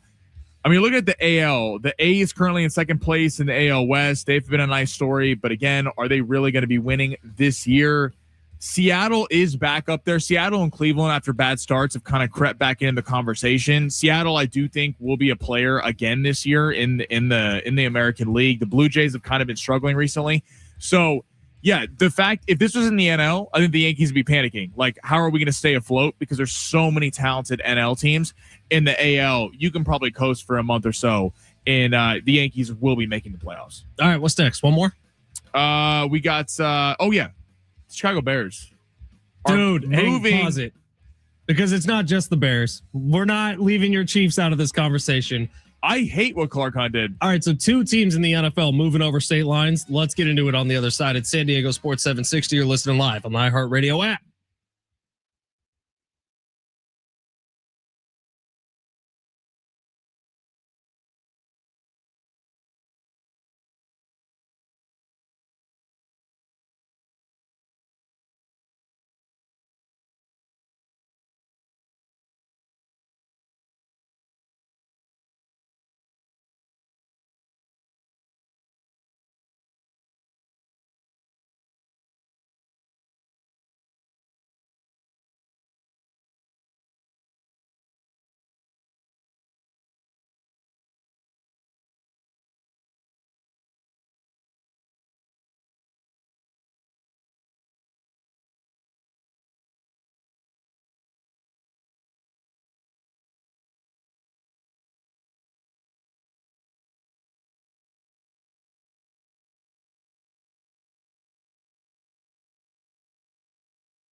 San Diego Sports 760, Ben Fletcher, Sammy Long with you till 2 o'clock. Steve Hartman jumping on the show coming up in about 9 minutes. All right, we got two NFL teams who are jumping state lines, and I kind of hate both of it. So the Chicago Bears this morning had some sort of internal vote where they essentially said, unless something insane happens, we are moving to Hammond, Indiana. So Chicago Bears moving from Chicago. Coward had the governor of Indiana on earlier. Down to Hammond, Indiana, which if you don't know, Hammond, Indiana is probably like 35 minutes southeast of where Chicago is currently. It's right up against the lake. Problematic for one, because you're taking the Chicago Bears away from Soldier Field, which in general is just stupid to me. It's a legacy field. How could you be doing this? And two, you're crossing state lines. You're getting out of Illinois into Indiana. It seems like such a mistake to me. And then you look a little further south, Kansas City Chiefs are doing the exact same thing. So the Chiefs in 2031 are jumping over the state line, going from where to where? Into Missouri. Missouri to Kansas. Right. So from Missouri into Kansas. I always get that backwards. But you look at what both these teams are doing, and it's all to make more money and to save more money and to escape tax codes. And it's kind of BS. So Clark Hunt of the Chiefs is doing this to what? Make his own legacy? Yeah, to get out this is Clark Hunt's BS trying to make his own legacy, build a Jerry's World type thing in Kansas. There's going to be a whole shopping center, restaurants, hotels. They're trying to do what Jerry Jones did. Jerry Jones in Dallas made an entire mini city for the Dallas Cowboys. And you've seen, Inglewood, the expansion in LA when they've done SoFi, but it's BS because the Chiefs are going to a dome. Arrowhead and Soldier Field are two of the most iconic sites in all of the NFL. And you're talking about, I hate that every team is going with a dome. Like, what's fun about the NFL is that you got to play in conditions. There's a real thing when it's January and you got to go to Buffalo or go to Kansas City or Baltimore, and that it's a tough place to play. Like it's weather factors into football. Well, they all want Super Bowls, right? But let's cut the BS. Kansas City doesn't need a Super Bowl. I am someone who's been to Kansas City a lot of my life because a lot of my families are. The Super Bowl has no business being Kansas City. Just like we don't want to see it in Minnesota, we don't want to see it in these small cities. No, the Super Bowl should be in LA, Phoenix, New Orleans, Dallas, Vegas, Santa Clara, Vegas, Miami. It should be south in cities people want to go to party in. It's a whole thing. It's a whole week of Super Bowl week. They talk about Minnesota was the worst Super Bowl week of all time because there's nothing to do in Minnesota. Sure. I think where my kind of the moralist in me says, okay, well, you're leaving these states. How much revenue are you creating for these states? Like the entire GDP is going to change for Illinois and for Missouri. We should have got Lou Penrose to come on here. It is going to change a lot. And that sucks for those states who, by the way, have put up a lot of cash in the forefront to keep those teams there and to maintain the stadiums. And this does blow. Like obviously here in San Diego, we have a bit of a soft spot for it, understanding what happened to San Diego once they went up to LA. Like it's a problem, and it lost a lot of jobs for a lot of people here in San Diego, and it uprooted something out of the society. I'm not saying the same thing will happen. Kansas City Chiefs will still be called the Kansas City Chiefs. The fan base shouldn't be that ticked off by jumping about 20 miles. The Chicago Bears will still be the Chicago Bears, even though they don't play in Chicago anymore. Just like the San Francisco 49ers are still the San Francisco 49ers. They play in Santa Clara. So I get it. It's not the exact same thing that happened with the Chargers, but you're taking them over state lines. Feels like where the crossing of the line comes for me. Like if I was the Chiefs, if I was Kansas City, if I was Chicago, I don't know that I would want my name attached to them anymore. Honestly.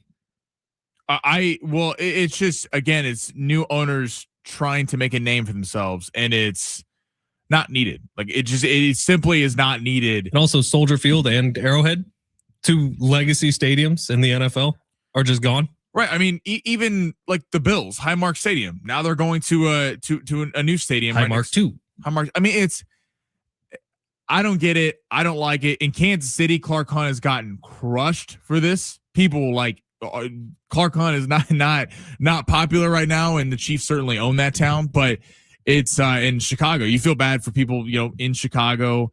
It's Soldier Field's gorgeous, right on the water, right there, right downtown. I mean, the renderings for the new place are pretty sick too. Yeah, but it's also right on the water. Again, I don't need we saw a Super Bowl in New York, and what happened?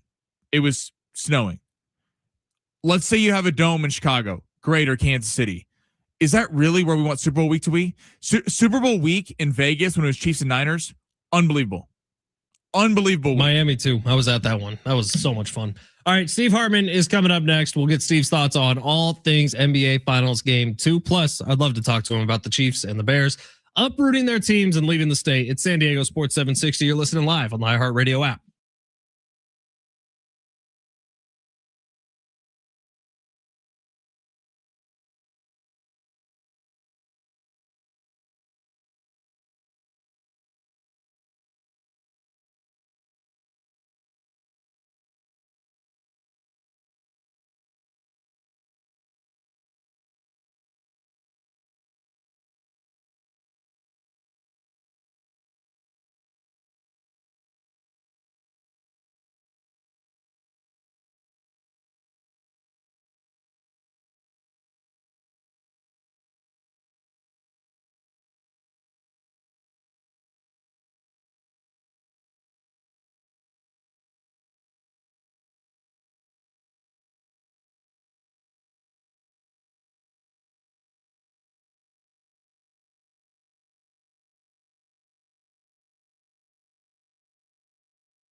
This is sponsored by Mothers Against Drunk Driving. Michael King get the ball for the Padres tonight.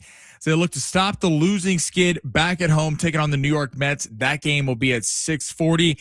Aaron Judge and the Yankees got bad news. Aaron Judge has a stress fracture. He'll be missing the next 4 to 6 weeks of play. And in the NBA, we got Knicks, Spurs, game 2. Jalen Brunson, the Knicks, looking to go up 2-0 on the road. And in the series, San Antonio is a 6.5-point favorite in that one. For victims of drunk and drug driving, your grief is unique, but you're not alone. You always have a place at MAD. Call the 24-hour victim helpline at 877-MAD-HELP or visit mad.org. America is turning 250 years old, and San Diego Sports 760 is celebrating with $250,000 in cash. Listen for your chance to win $2,500 so you can take the ultimate American getaway, win your share of $250,000. Just listen for the keyword, then enter it at sportssd.com. Next chance to win coming up just after 2:00 right here on San Diego Sports 760. Steve Hartman is here for his weekly appointment. Hello, Steve. How are you? Pledge, Sammy, how are you guys? Oh, just peachy down here in America's finest city. Steve, you know how it is. Steve, we got lots of stuff going on. Beautiful. It is beautiful. Yeah, we do. NBA Finals Game 2 is coming up tonight. I do want to get your take on everything going on there. But first, Kansas City Chiefs, Chicago Bears, both jumping state lines to find their new homes. We got news this morning that the Bears said it's happening, and unless something catastrophic happens. But they're moving to Hammond, Indiana. The Chiefs are moving out of Missouri into Kansas. What do you think about this? NFL teams jumping state lines. Well, basically, the NFL has a mandate for these teams. If you want to keep your teams, you have to put up a new stadium every 10 to 15 years. If you do not build a new stadium, we will take your franchise away from you.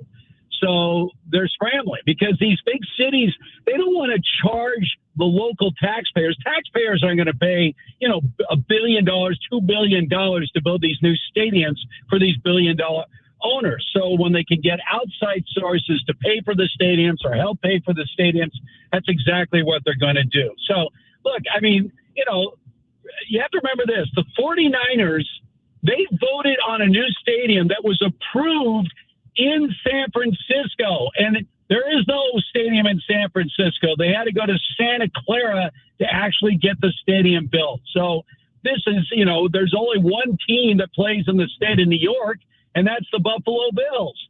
So the idea that, the Cowboys don't play in Dallas, and so this is the norm now for these teams, but they're under immense pressure. The Bears have been playing at Soldier Field forever. They had one renovation, not good enough. New stadium or else. And so to comply, that's exactly what they're going to do wherever they can get a new stadium built. Steve, Myles Garrett going to the Rams. Do you view this as Rams versus the field, or do you see any teams that are kind of in the realm of LA?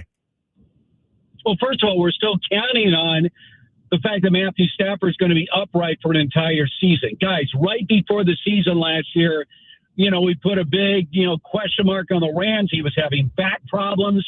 And not only did he survive the season, he ends up as the league MVP. Is he going to do it again? Is he going to have another fully healthy season? Because if Matthew Stafford is not healthy, then the Rams have no chance of winning a Super Bowl. And by the way, they didn't exactly get Myles Garrett for nothing. They gave up Jarrett Verse, who made the Pro Bowl his first 2 years. He's 25 years old, a first, a second, and a third. So they met the price. I like the idea that, Les needs one of those executives. We play for now. We're not worried about the future. But nothing's going to happen for the Rams unless they have a healthy Matthew Stafford come playoff time. All right, Steve, Game 2, NBA Finals coming up tonight. Game 1 was a thriller. I thought Jalen Brunson may have been done for the series. He comes back and leads the comeback for the Knicks to take down the Spurs in Game 1. Game 2, Spurs favored by 6.5. Sammy took the Spurs minus 6.5. Can you believe it? What do you think is happening tonight? Big sweep, 4 straight. Whoa. This series is over. Look, I had said before the series, like everyone else, what was San Antonio? Minus 220, I saw at some books. Minus 220 to win this series. And at the end of that game, where was Wemby? Disappearing act. And Jalen Brunson, as he has done all year long, has been the guy. He showed Wemby what a real MVP looks like at the end of a game. The Knicks' 12-game winning streak in the postseason, their point differential is the most of any team ever, postseason, regular season, over a 12-game span. They're just blowing people out. And they didn't even have a good shooting game in game one. So I know that San Antonio, here's the problem with San Antonio. It's a good, bad thing. They're very young. And they showed it at the end of game one. They have no discipline on this team. They were taking wild shots, and the Knicks are the veteran team. They showed that at the end of game one. So, look, would I take the Spurs to win game two? Sure. They should win game two, but they're in deep trouble in this series right now. Steve just said it's sweet. Knicks fans just absolutely flooded. What? You just said sweep. You said the Knicks are going to sweep. The series is over. Well, if they win tonight, it's going to be a sweep. There's no way they're going to go back to Madison Square Garden and lose the game. Look, it's not unprecedented. We've had teams that were big favorites going into the NBA Finals get swept out of the series. I remember a 60-win Washington Bullets team in 1975, overwhelming favorites with home court advantage against the Warriors, and the Warriors swept them 4 in a row. Yeah, I mean, if the Spurs lose tonight, this series is going to be 4 and done. It will never leave Madison Square Garden. Steve, report per the LA Times, Austin Reeves wants to come back to the Lakers, but wants a max level deal of 5 years, $241 million. Would you pay him that, Steve? Absolutely not. No chance, no way, no how. If he wants to go back to the Lakers, he's going to take their price. If he doesn't want that price, then he's going to go elsewhere. By the way, the most he can make elsewhere, I believe, is $179 million. So if he wants to take less money and leave the Lakers, we wish you all the best. There's no way the Lakers should give him that kind of money. No chance. Wow. Have you seen his postseason numbers the last 3 years? Disappearing act in the postseason. So where does that leave you with LeBron? There is no LeBron. LeBron is nowhere. I mean, I love LeBron coming in. Well, you're going to have to give me an answer. They already gave you an answer. That's why you're an unrestricted free agent right now. If they wanted to keep you, they would have signed you to a multi-year deal. So, look, this is new management. They're building around Luka. They've got other executives now. It's not going to be up to, right now, Pelinka is just a figurehead. He's not going to make any final decisions. That's going to come from a much higher source. So, look, I have a lot of trust. The Guggenheim Group have a proven track record. They're going to get people in to understand the analytics, going to break it down with the salary cap. But I guarantee there's no salary cap guy that's going to say, oh, yeah, that's a great investment, giving Austin Reeves like $50 million a year. That would be insanity. All right, Steve, our buddy Chris Rose, we remember him from the Major League Baseball Network. We had him on our show millions of times. But Chris Rose is making some news down in San Diego because he says he thinks the Padres will be trading Mason Miller at the trade deadline this year to the New York Yankees. Now, I just want to get your perspective on this because obviously Padres have a new ownership group. We think they will be in charge by the time the trade deadline comes around. We could be wrong on that. Maybe it's still the Seidlers.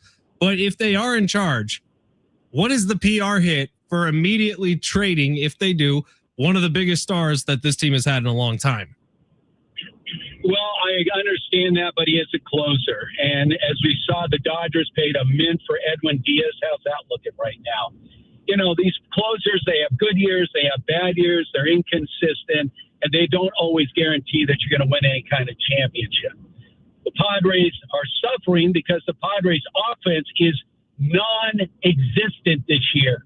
It's amazing that they are where they are, and Miller's a big part of how the Padres have at least kept themselves in the conversation for a postseason run. But look, I mean, if they can get in a boatload for Miller, I would do it in a heartbeat. I mean, is anyone in San Diego thinking that this team this year is going to end up in the World Series? No. Anybody? No. I mean, Manny Machado suddenly got old overnight. You got a power outage with Tatis. I mean, just go down that lineup. You just dumped a guy that you expended some money on because he wasn't hitting. So, look, it depends. They're not going to give him away. They just want to throw it out there that, the currently best closer in baseball is available for a boatload. And if you can get it, why not? Steve, are you a World Cup guy? I despise soccer to such extent I cannot tell you. I mean, I am not going to sit here for the last 50 years. I keep telling people I have zero interest in soccer. It is like watching paint dry, watching that sport. And what makes it even more aggravating are the penalty kicks. Like, really? Like a free throw shooting contest at the end of a World Cup match to decide who wins? It's atrocious. It's the worst ever. And I get it. People are going to watch it. I'm going to have to fake like I have some caring on it on my national show, but I'm not going to fake with you guys. I don't give a rat's ass about soccer. Well, Period. Steve, in their final match before the World Cup, the U.S. men's national team takes on Germany in Chicago tomorrow, and you can hear that match starting at 11:15 tomorrow morning, baby. right here on your home for the FIFA World Cup, San Diego Sports 760. And here's the thing. I got a lot of people screaming me now saying, F you, Hartman. I love soccer. It's the greatest sport in the world. You don't know what you're talking about. Fine. I don't know what I'm talking about. I don't care about freaking soccer. This is the Steve Hartman that we've been waiting for all week long. Steve, we got a text from the 858 that says, Steve, hello. Have you worked with the Raiders and how was date night? Date night was phenomenal. And yes, I have worked for the Raiders. And those are memories that I will continue. In the future, I will share tidbits of Raider stories you can only hear from one source. And that's yours truly. Oh, well, we got a John Madden movie coming out pretty soon. Yeah, We're going to need is Steve Hartman going to be featured in that? Oh, yeah. Well, John Madden actually on my national radio show when I was working with Chris Myers thanked me for helping him get into the Hall of Fame. He said, Steve, I want to thank you for helping me get in the Hall of Fame. But that's a story I'll share for another day. Okay, very good. Well, Steve, you have an excellent weekend. Enjoy it. We love you, pal. Thank you for coming on. All right, love you guys. Steve Hartman, one of the best to ever do it. Text from the 858. Look, man, I'm kind of starting to see the light on this thing. 858 texting in saying Mason Miller and Cronin worthless for Jazz and Ben Rice and two future prospects is low-key a banger deal. Ben Rice is nice. Jazz Chisholm, good player. I mean, I don't know if you could get that if you're including Cronin worthless, as the texter said. Cronin, yeah. The one fun thing, and I got to give Alan Sleevo credit on this. People propose deals, especially in the NBA. This is like people propose deals all the time. The other team has to actually accept the deal. Right. Like Jake Cronenworth would probably take away. He definitely would take away from what the Yankees would give back. Like they'd be accepting him as a favor. Now, Jazz Chisholm, Ben Rice, two future prospects. Jazz isn't playing too good this year, is he? Yeah, but he's also had to do a lot more because of Aaron Judge. He wouldn't be the number one hitter in the lineup. Sure. Ben Rice is good. Two future prospects, couple pitchers. Interesting. I don't know if the Yankees would go for that. If I'm being completely honest. I think, yeah, I don't think so either because like they might do it for just Mason Miller. Well, also to give up two hitters, especially Ben Rice, who's potentially going to be a star for them. Ben Rice, Chad Chisholm, two prospects for Miller. The Padres would have to give something else up, like Miller and Estrada, or a Miller and Jace Bowen. Or a Miguel Andujar or something like that. All right, it's San Diego Sports 760. Take our final break of the day. If you missed it, Steve was amazing. I'm telling you, like you got this out of Steve probably, well, every day when I was growing up listening to Steve Hartman, that was the Steve you would listen to. But when I was working with him, probably like twice a week, you could catch him on a day like this. And something went good in his life today. I'll just say that. It was probably date night. It was probably date night. Is Tuesday night date night or probably Wednesday night? A massively successful date night Massively this week. Successful and date so night. he was fired up. All right, we'll be back right after this. It's San Diego Sports 760 live on the iHeartRadio app.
San Diego Sports 760, your home for live coverage of the 2026 FIFA World Cup. Get daily match updates from the opening match on June 11th to the final on July 1st. Hear live play-by-play of the most anticipated games in every Team USA match. The excitement of the World Cup all in one place right here on San Diego Sports 760.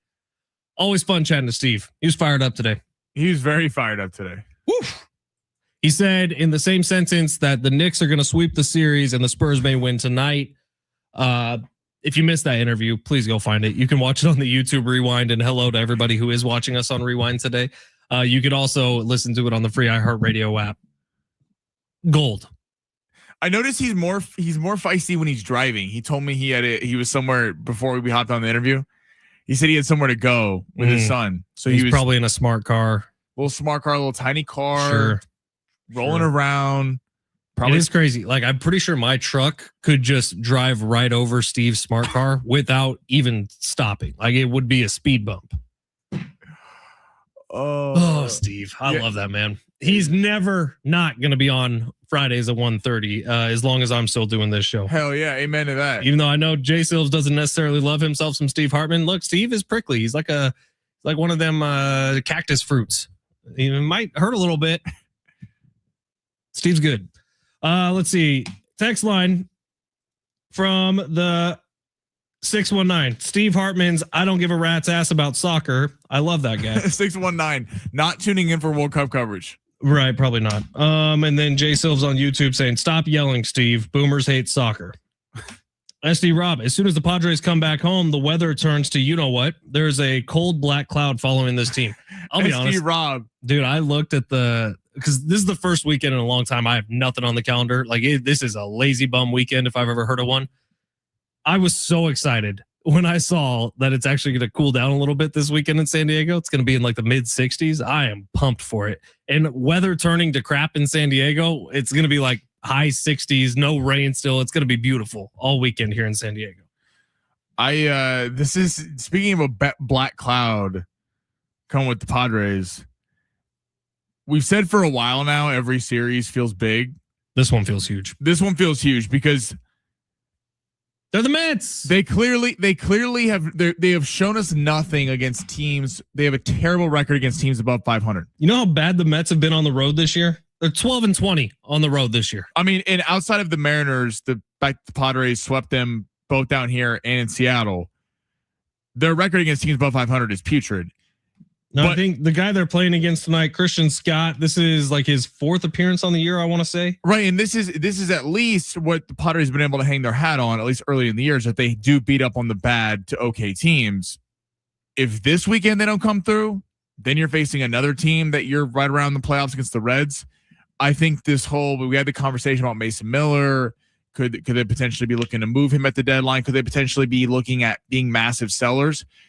They're walking that thin line right now where they blew that entire coverage they had of the great first month of the season. So now they're back to having to fight for positioning. Like, they got to clean their act up fast, or this team is looking at selling at the deadline. What's crazy is what is this team without the 7-0 stretch against the Rockies and the Mariners? Remember they had that 7-game win streak against those two teams? They're a bad baseball team.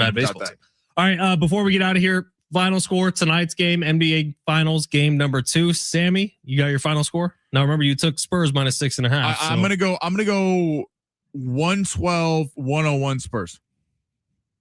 The over-under is probably right around 214. I haven't looked at it. It's at 217.5. 217.5. So you're going Spurs in the under. What about you? See, I like a little bit more low scoring, especially in finals games. Give me like 106 to 100. Spurs win. So you have the Knicks covering the spread by half point. Is that what I said? Yeah. No, you said 106 to 100. Right. But I followed you on long shots, so you're welcome. Look, this is a complete. All the pressure's on the Spurs. The Knicks got no pressure tonight. Is that better for you? 106.99. Hey, you're feeling free to bet with how you want. I'm just telling you. Make sure to hit my Belmont winners. Remember, emerging market 6-1, as well as Renegade 2-1. That is winning this weekend. All right, Sammy, what do you got coming up today? Matt Devine is joining the show. He had a little cancellation on Wednesday. Matt Devine will be joining the show. We're getting the Padres, talking about Mason Miller a little bit, plus Nick Saban. Some spicy comments on the Senate floor. We're going to get into that, plus a little Lakers and Austin Reeves. I saw Matt Devine on social media talking about how everyone needs to start voting for Freddie Fermin to get into the All-Star game this year, which is one of the funniest videos I've seen in a long time. Matt posts some great stuff. Worth the follow at DSG, by the way. But Divine Sports Gospel, Matt is a great dude. Can't wait to hear him on with Sammy. And yes, go vote Freddie Fermin for the All-Star game. Which, by the way, the Padres had the balls to put that up as an Instagram post. Come on. Freddie Fermin's been awful. All right, with that, I'm out. I'll see you on Monday. Sammy's got you the rest of the way. Schaefer and Sleewell will be your drive home. Don't forget Dave Chappelle tickets on Monday. Dave Chappelle, one of the best comedians of all time. We're giving away tickets to his show at Viejas Arena coming up on Monday. Be here, and I'll see you then.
This report is sponsored by eBay. The Padres and Mets are getting set for game 1 of their series tonight down at Petco Park. First pitch is going to be at 6:40. It's going to be Christian Scott going for the Mets and Michael King going for the Friars. In NFL news, the Bears took a big step towards leaving Illinois today. The Bears board of directors voted to advance their stadium development in Hammond, Indiana, with no exact site still to be determined. This is the first time the Bears board has voted on any stadium site. And tonight we have NBA Finals Game 2, Knicks at Spurs. They're going to tip that off in San Antonio a little after 5:30. eBay is home of millions of finds, and each one becomes part of your story. From your favorite vintage band tee to the dream car you've been searching for, or that foul ball you heroically gave away, it's all there on eBay. eBay, things people love. Going long with Sammy. That's going to be hot. In depth on the story of the day. Plus, it's warm in the hot seat. Now, it's Sammy Long. It's almost the weekend, people. Almost the weekend. Taking you up to it. We got Sliwa coming on at 3 o'clock. And then he'll be doing the crossover with me at 2:45. Matt Devine the other day had a little bit of a scheduling conflict. He will be back on with me today, talking to Padres ahead of their big series against the Mets. Brent, how are we feeling today with your Bears moving across state lines, Indiana? It's no big deal. You don't care? Well, I look at it like this. A whole bunch of rhetorical questions coming at you, Sammy. Does Dallas play in Dallas? No. Do the San Francisco 49ers play in San Francisco? No. Do the Jets or the Giants play in New York? No and no. So it's not that big of a deal. People that aren't familiar with like the Chicago area, Hammond isn't that far away. It's not like they're moving to, Ohio or something like that. So it's still within driving, and they have like their version. They have like this loop thing. So it's not that big of a deal. Okay. Well, I'm curious because Brent, you're obviously a massive Bears fan, very familiar with Chicago. The Chiefs are doing this. Chiefs are moving from Missouri to Kansas. People are pissed. Clark Hunt, I mean, I could do 2 hours on that. The fact that he's trying to get out from his daddy's shadow, make his own thing. It's so unnecessary. Soldier Field and Arrowhead Stadium are two of the most iconic sites in the NFL, and everyone's trying to do what Jerry Jones did in Dallas. He has the restaurants. He's got a damn near shopping mall. There's places to buy cars there, dealerships. It's everything, and it's all about the Super Bowl. But I was talking with Fletch about this. Kansas City, I'm a diehard Chiefs fan. Kansas City does not need a Super Bowl. The Super Bowl every year should be in Los Angeles, Vegas, Phoenix, New Orleans, Dallas, in Miami, and maybe Tampa Bay, if you want to throw that in there. I mean, it should be a revolving door of cities in the South that people want to go to, that will have a fun Super Bowl week atmosphere, and you don't have weather doesn't play into it. I just personally don't get it from now. Now we're going to be cycling the Super Bowl to, Buffalo and Kansas City. And Chicago's a big city, but all these other cities, because they have a dome, they talk about Minnesota. Like that was one of the worst Super Bowl weeks there's ever been, because there's nothing to do in Minnesota. Well, there's more stuff to do in Chicago. That's true. Than there is in Minnesota. Chicago is a massive city. You just have the weather concern. But again, if they're putting a dome on it, I guess it's neither here nor there. Another thing too is the Chicago suburbs stretch out so far that they practically reach out to the Indiana. They're really close. So okay, it's not that big of a deal. And they kind of ran into a lot of the same like problems with politicians and stuff that San Diego did, to where they made proposals for stuff, and there's a lot of red tape and all that stuff that happened. That's why they started looking elsewhere. So, well, it'll be something to follow. The Bears are, if you haven't seen the story, moving to Indiana across state lines from Illinois. I thought we'd start today actually with college football. College football, Nick Saban was on the Senate floor this week, now making a pitch. Talked about it a little bit last week. There's a bipartisan bill between Democrats and Republicans that's aimed at kind of having one controlling governing body.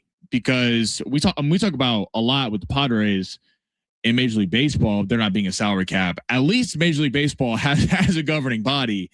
Not always the best governing body. Doesn't always have lay the law down. But college football is basically a free enterprise, a lot like college basketball.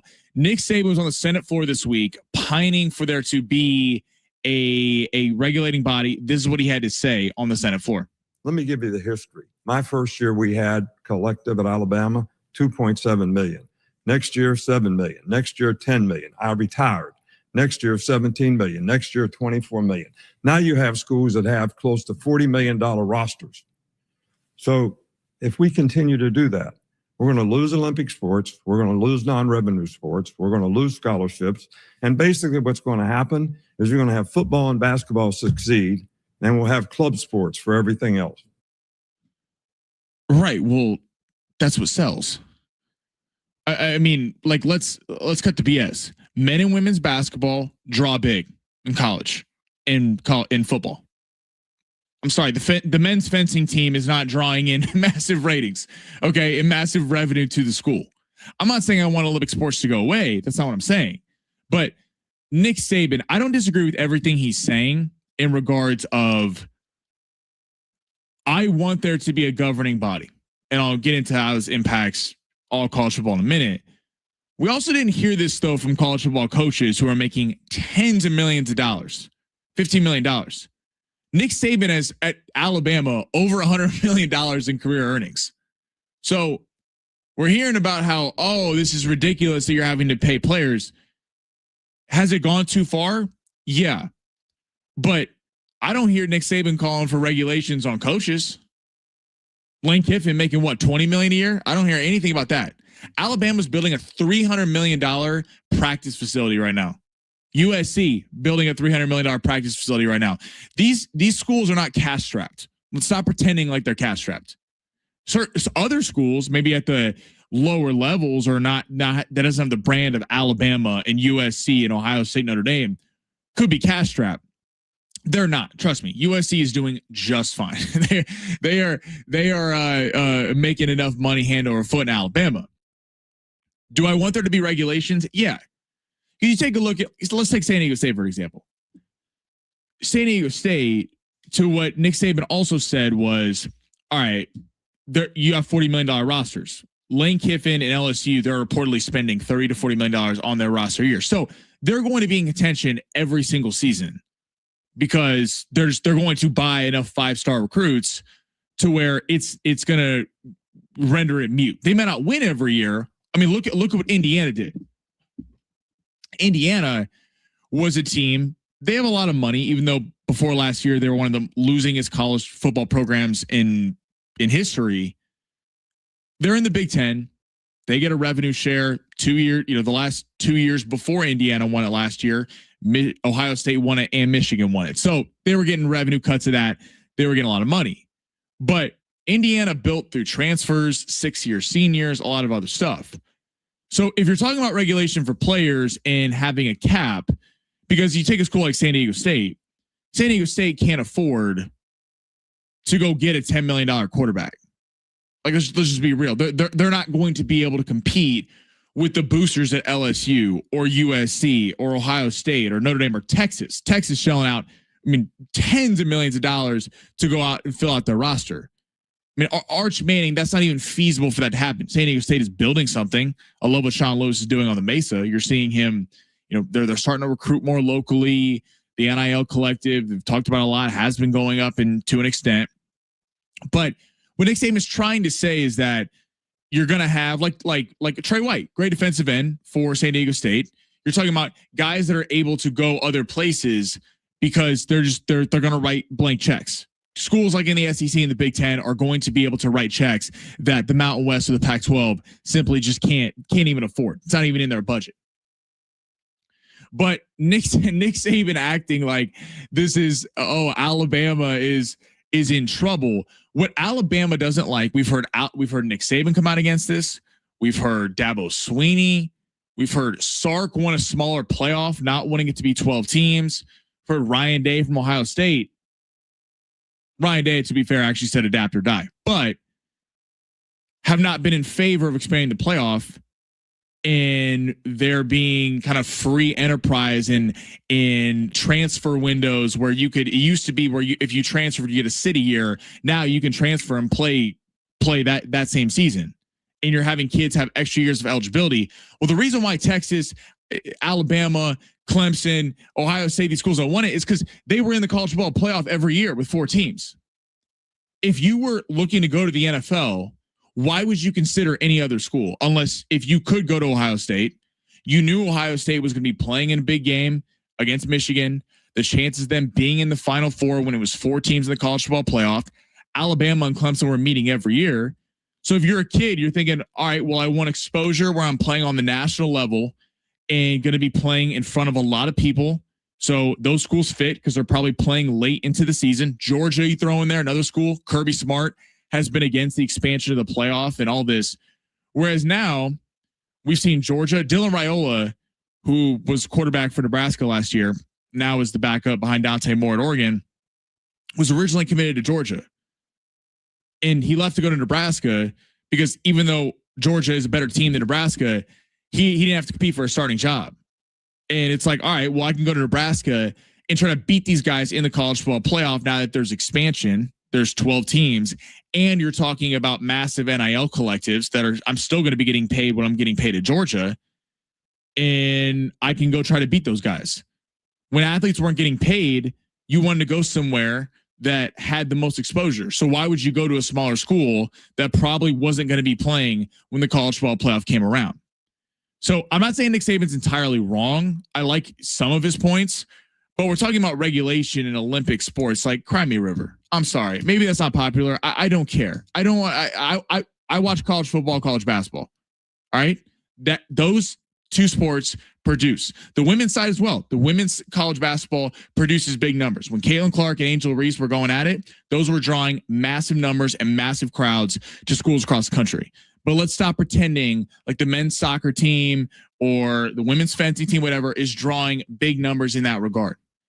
These college football programs and college basketball programs are paying for a large portion of these sports to stay around, and I want them to stay around. But Nick Saban acting like he's not calling for regulations on coaches' contracts. He's not calling that. If Alabama had told Nick Saban, you're going to take less money because of regulation, he would have been on the phone with every other FBS college, Texas, Ohio State, anyone who would have wanted Nick Saban to get the most money possible.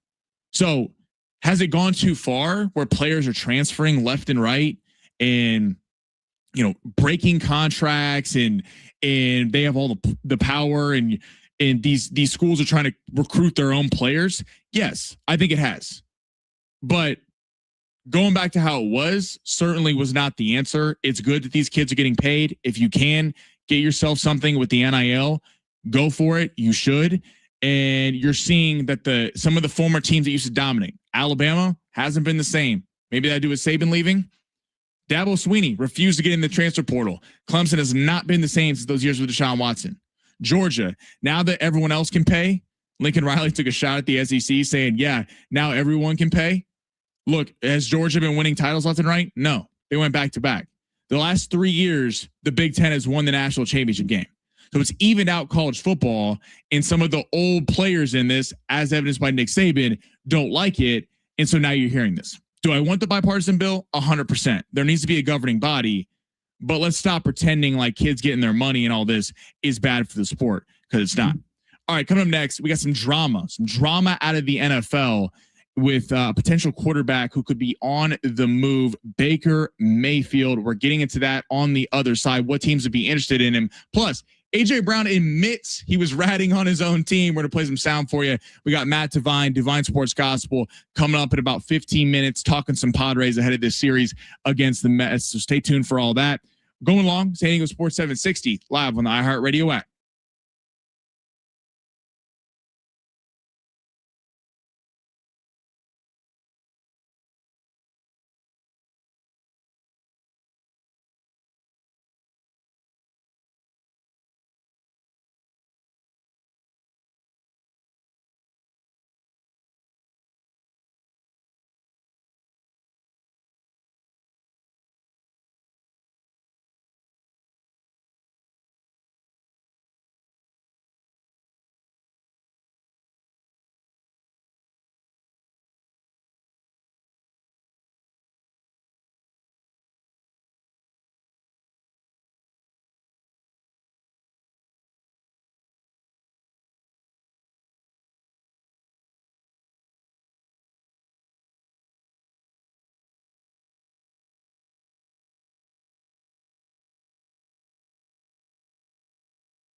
All right. Our iHeartRadio Music Festival is back, and you can win your way in before you buy them. Live performances by the Goo Goo Dolls, Kenny Chesney, Lainey Wilson, Snoop Dogg, Weezer, and more. September 18th and 19th at T-Mobile Arena in Las Vegas. 2 nights, 1 stage. Listen to win tickets before you can buy them, including airfare and hotel accommodations in Vegas, plus $1,000 going out to you. Next chance to text in and win happens around 6 p.m. And our exclusive Capital One cardholder pre-sale starts Wednesday, June 10th at 10 a.m. Jay Silves, his lineup's out for the Padres. I'll pull that up here in a second. We got Matt Devine coming up in about 10 minutes talking everything Padres. 619 from our first conversation, Brent and I talking about the Chiefs and the Bears moving out of their cities.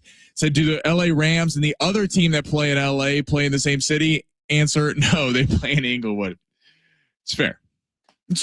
But Inglewood is Los Angeles. No one's like, you're jumping state lines a little bit different. But my bigger problem is I think you're jumping state lines. Is that it's historic sites that you're getting rid of.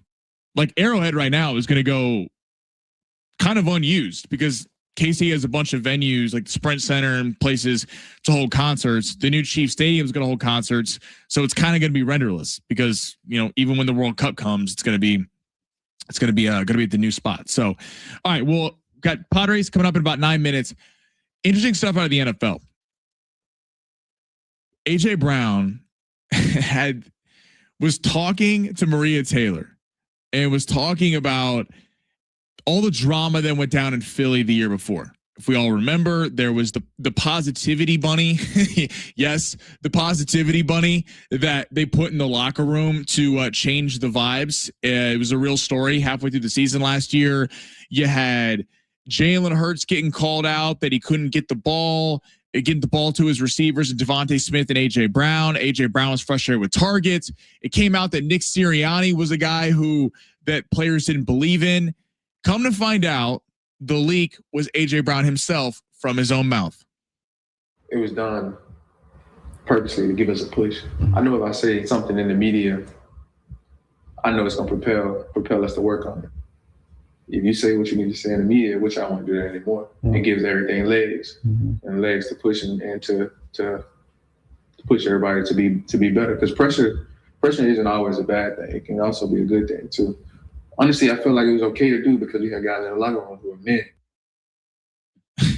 AJ Brown. Okay. There's a difference between motivating the team and trashing your own players for your own benefit. I mean, those are two very different things. There's motivation of guys need to buy in and this team is not fully locked in. That's one thing. But calling out your starting quarterback who won a Super Bowl for you, by the way, 2 Super Bowls, destroyed the Chiefs in 1, played very well in the one the Chiefs won.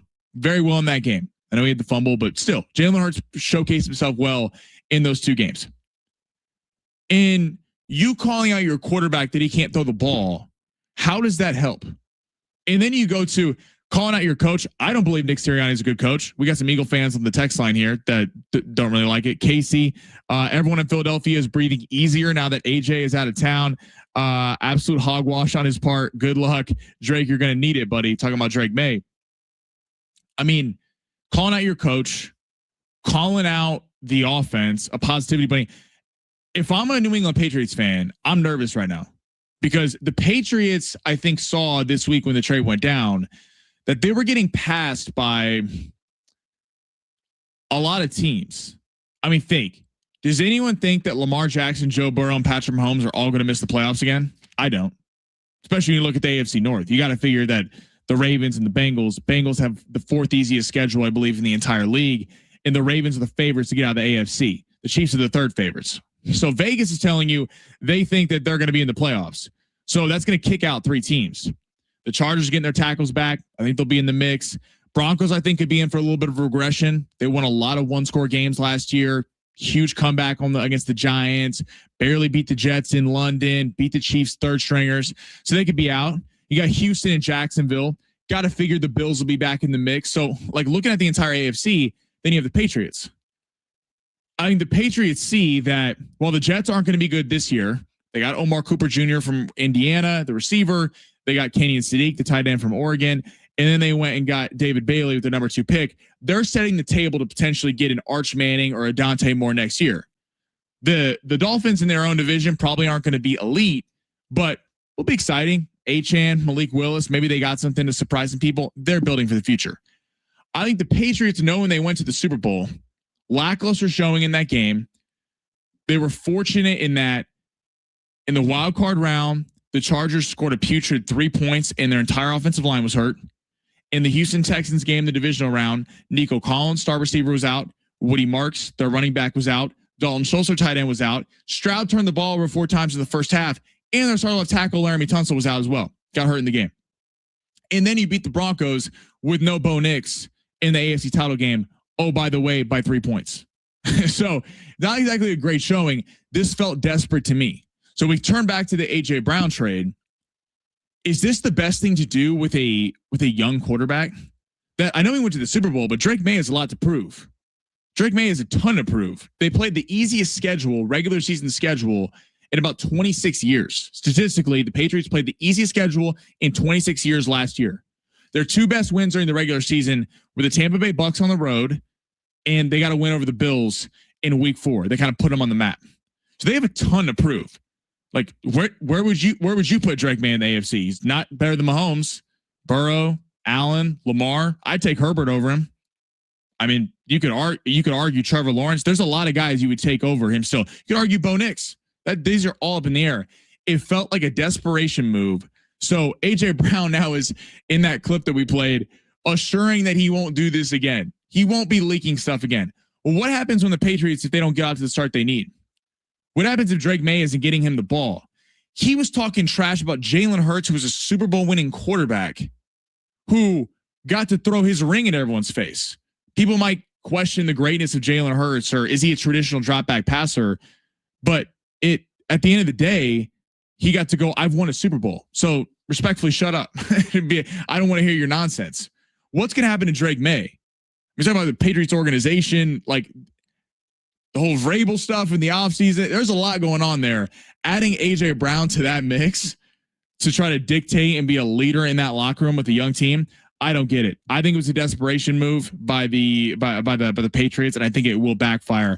I think the Eagles are better off replacing Mekhi Lemon or replacing AJ Brown with Mekhi Lemon than rolling back with AJ Brown. 858 text in AJ Brown, not AJ Clown. He also, by the way, has a degenerative knee disease or condition. Why the Rams actually passed on him. The Rams were looking at the trade for him before the Myles Garrett trade, and they didn't like his medicals. Apparently, the Patriots are okay with it. This feels desperate to me. I think it's going to backfire on the Patriots as season approaches here. Need football back, man. Need football back. On the other side, Matt Devine Sports Gospel, get into these Padres. Lineup just came out, and some spicy thoughts from a major MLB Network pundit. We're going to get Matt's thoughts on all that. Coming up next, Going Along, San Diego Sports 760, live on the iHeartRadio app.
This report is sponsored by Positive Coaching Alliance. The Padres and Mets are getting set for game 1 of their series tonight down at Petco Park. It's going to be Christian Scott going against Michael King. First pitch is set for 6:40. In NFL news, the Bears took a big step towards leaving Illinois today. The Bears board of directors voted to advance their stadium development in Hammond, Indiana. The exact site is still to be determined, but this was the first time the Bears board voted on any stadium site. And we got game 2 of the NBA Finals tonight in San Antonio when the Knicks to take on the Spurs. They're going to tip that off after 5:30. If you have any questions about youth or high school sports, Positive Coaching Alliance can help. PCA builds better athletes and better people through sports. Info at positivecoach.org.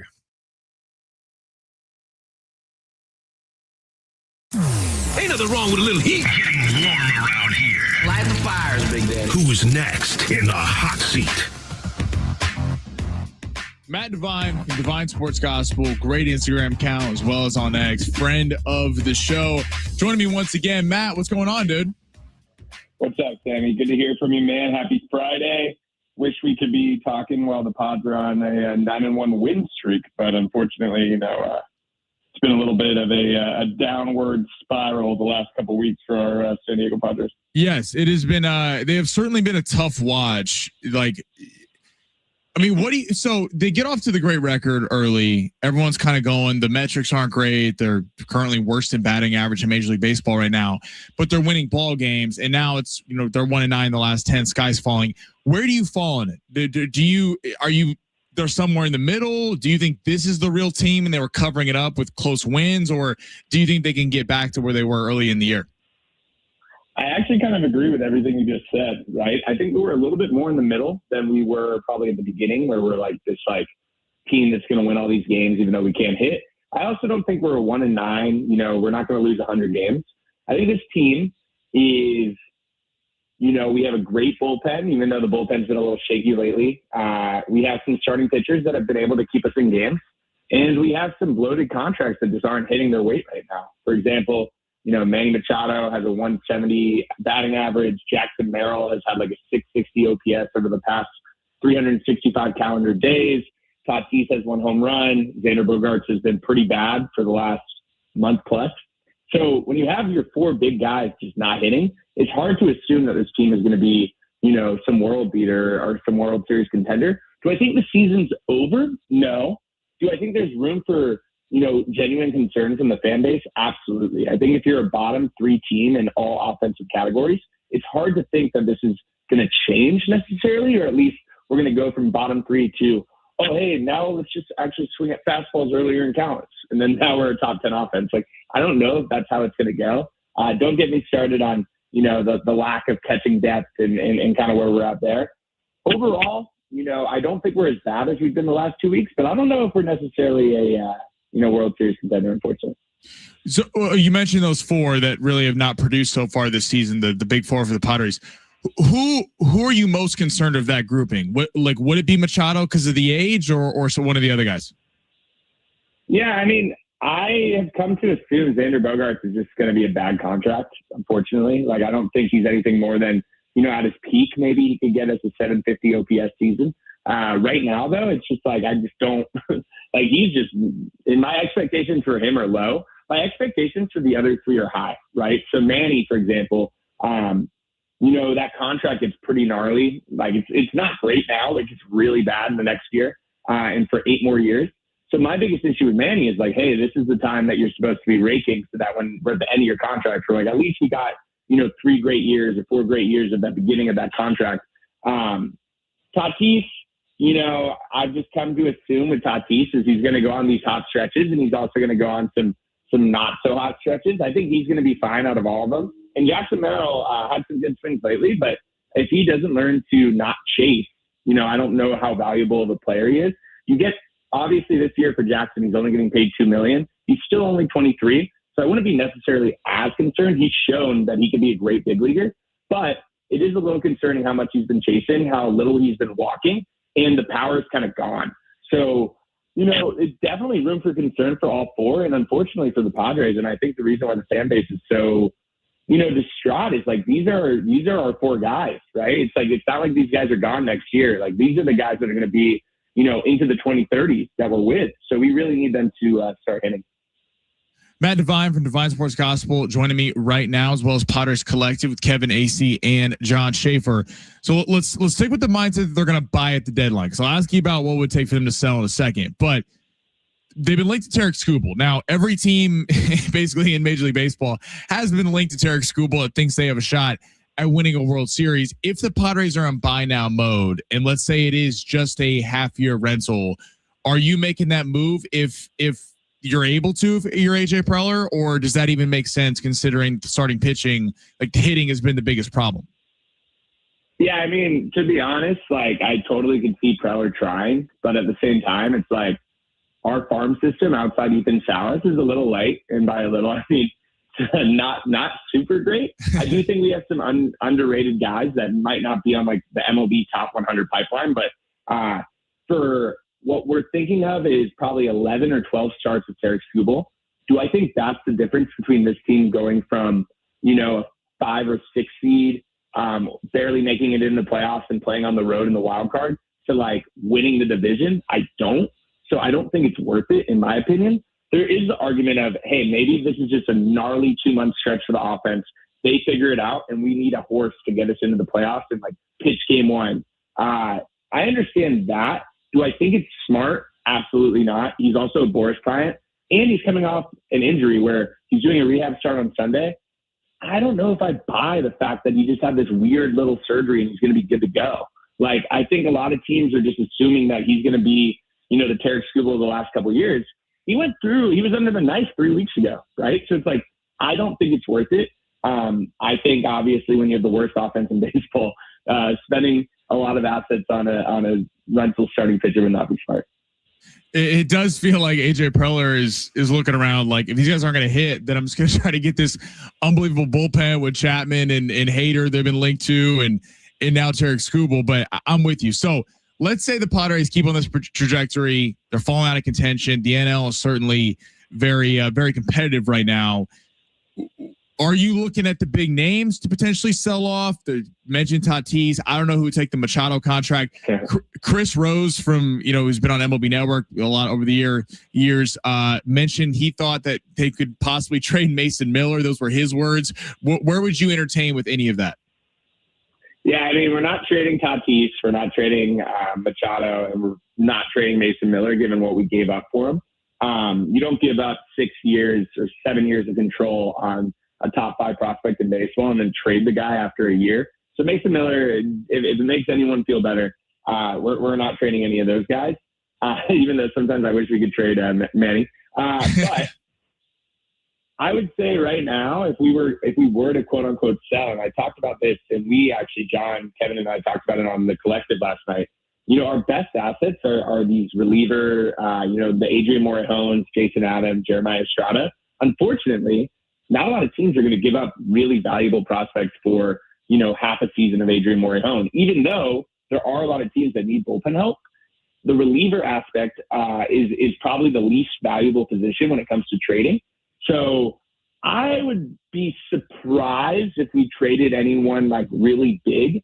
I could see, Jeremiah Estrada, maybe a prospect going somewhere. But yeah, I mean, honestly, the more I think about it, the more I'm like, man, I really need these guys to hit, because it's a lot more fun to talk about who we're acquiring than who we're trading.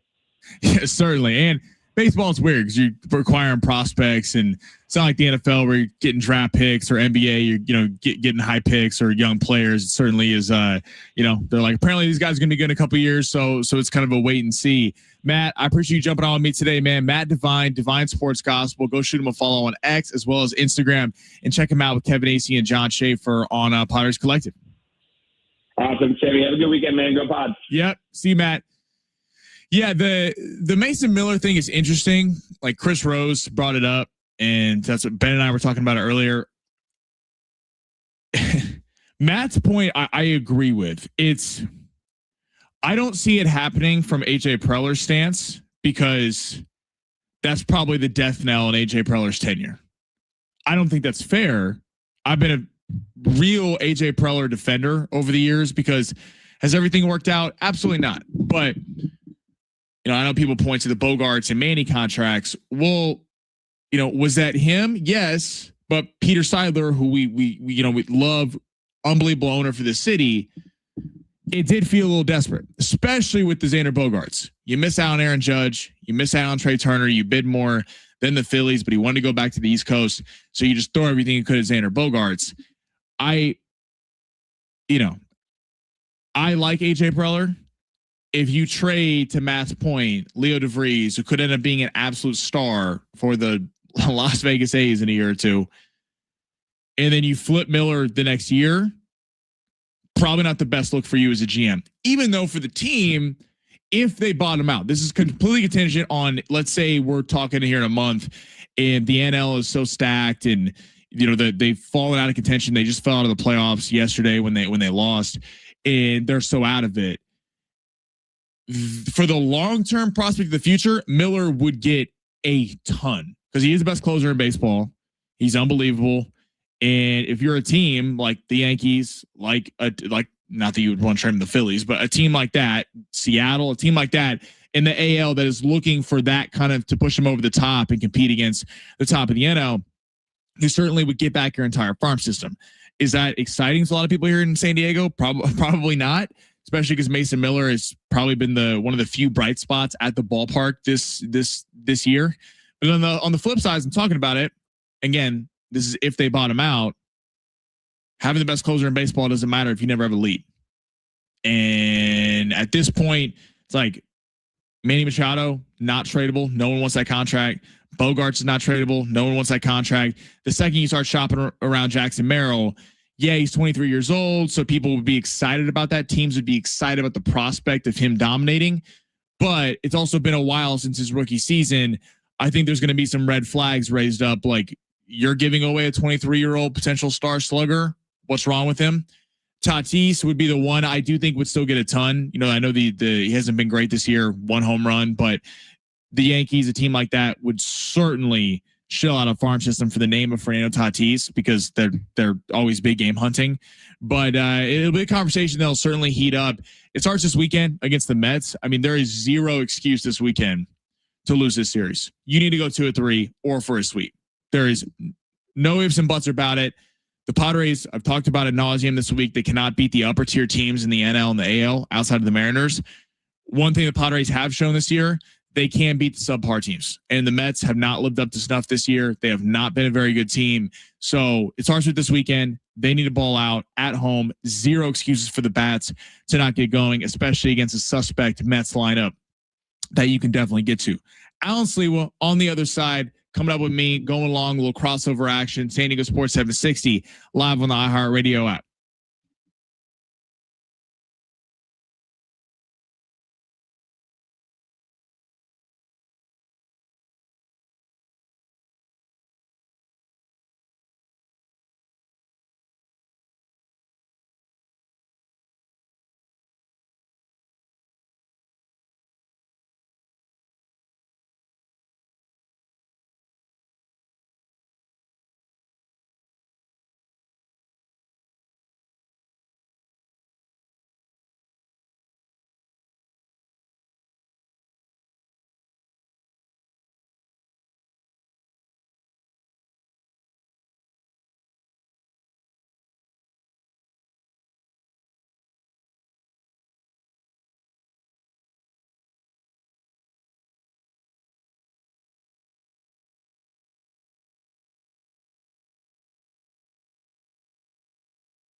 was good talking to Matt Devine from Divine Sports Gospel, hopping on with me in the last segment. Alan Slee was here, taking us into the weekend. What is going on, Sammy freaking Long? You and Brent been holding it down all week. Yeah.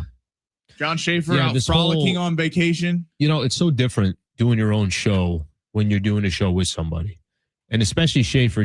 Schaefer, for the most part, he's sitting in the driver's seat. So I'm like the guy in the passenger seat, just eating sunflower seeds and not paying. Yeah, just my arm is out the window and I have no worries at all. And then this week, I'm like, Brent, we need this sound. Everybody guys this. Brent, it's a lot of work. I actually sent you some Stephon Castle sound. I want to play it. I want to get Alan's reaction on this. But yeah, doing the whole solo show, it is like you can't fun, just BS back and forth. Yeah, it's all good, but it's also like the night before, I'm like, oh Jesus, what are we talking about for 3 hours? Fletch and I, we did this. If you're a listener of Fletch and I show, we did Circus Survivor. So we did a thing where we had one NFL pick weekly. And if you got it wrong, you pick one team the entire season. Oh yeah. Okay, yeah. That's a great way of doing it. That was basically whenever we didn't know what to talk about, right to Circus Survivor. That was the show prep. And when we ran out of things to talk about, right to Circa. Minus Padres can't hit.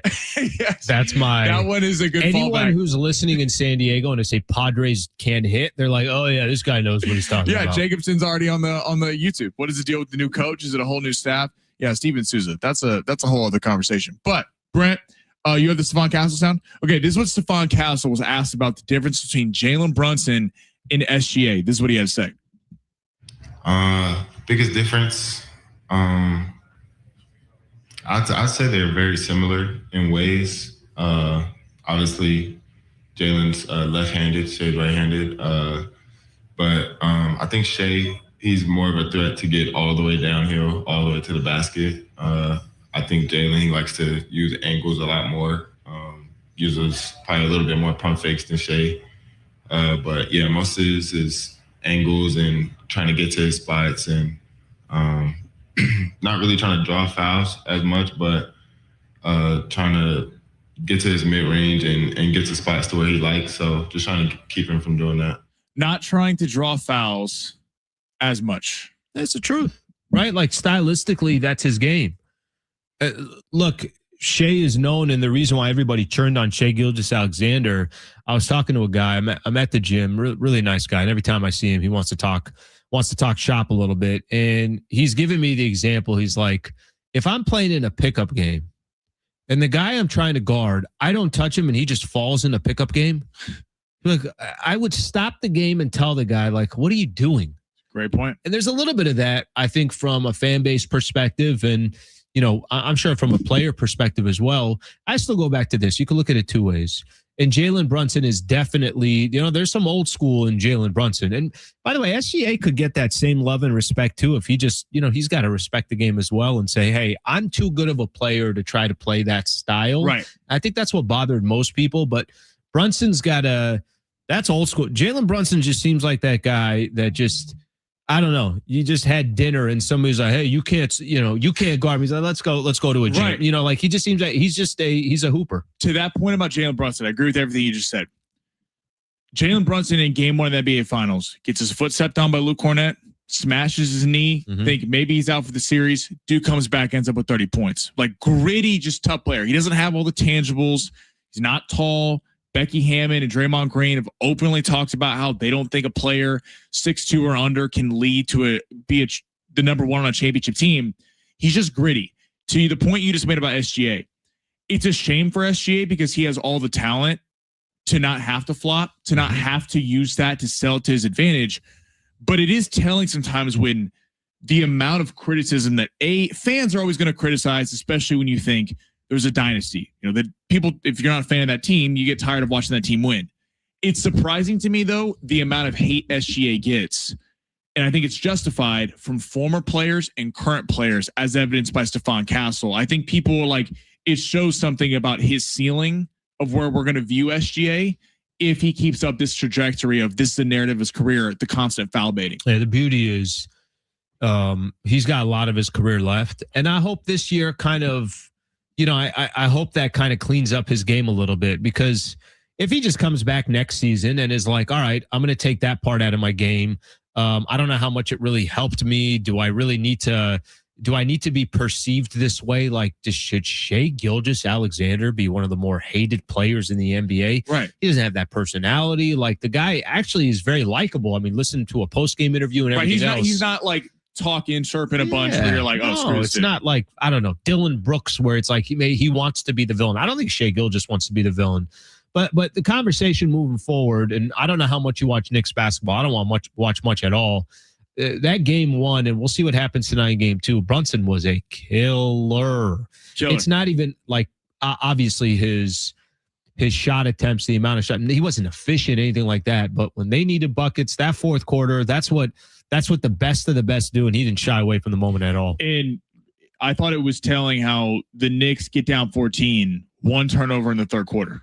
Like that looked like a team. They played defense too. Played defense, veteran. They were all acquired via trade, and the Spurs did look young. You saw the talent in the first half, but they looked young and that they got a little bit after him. I do expect them to respond tonight, but I have a choice. This is a great series. You can't go to. I mean, this is must-win territory for the Spurs. Yes. What do you got coming up on the show today? Got a busy show. Very, very busy show. Bob Nightingale at 3:15. Keith Rad, who does Mets radio, is going to join us at 4.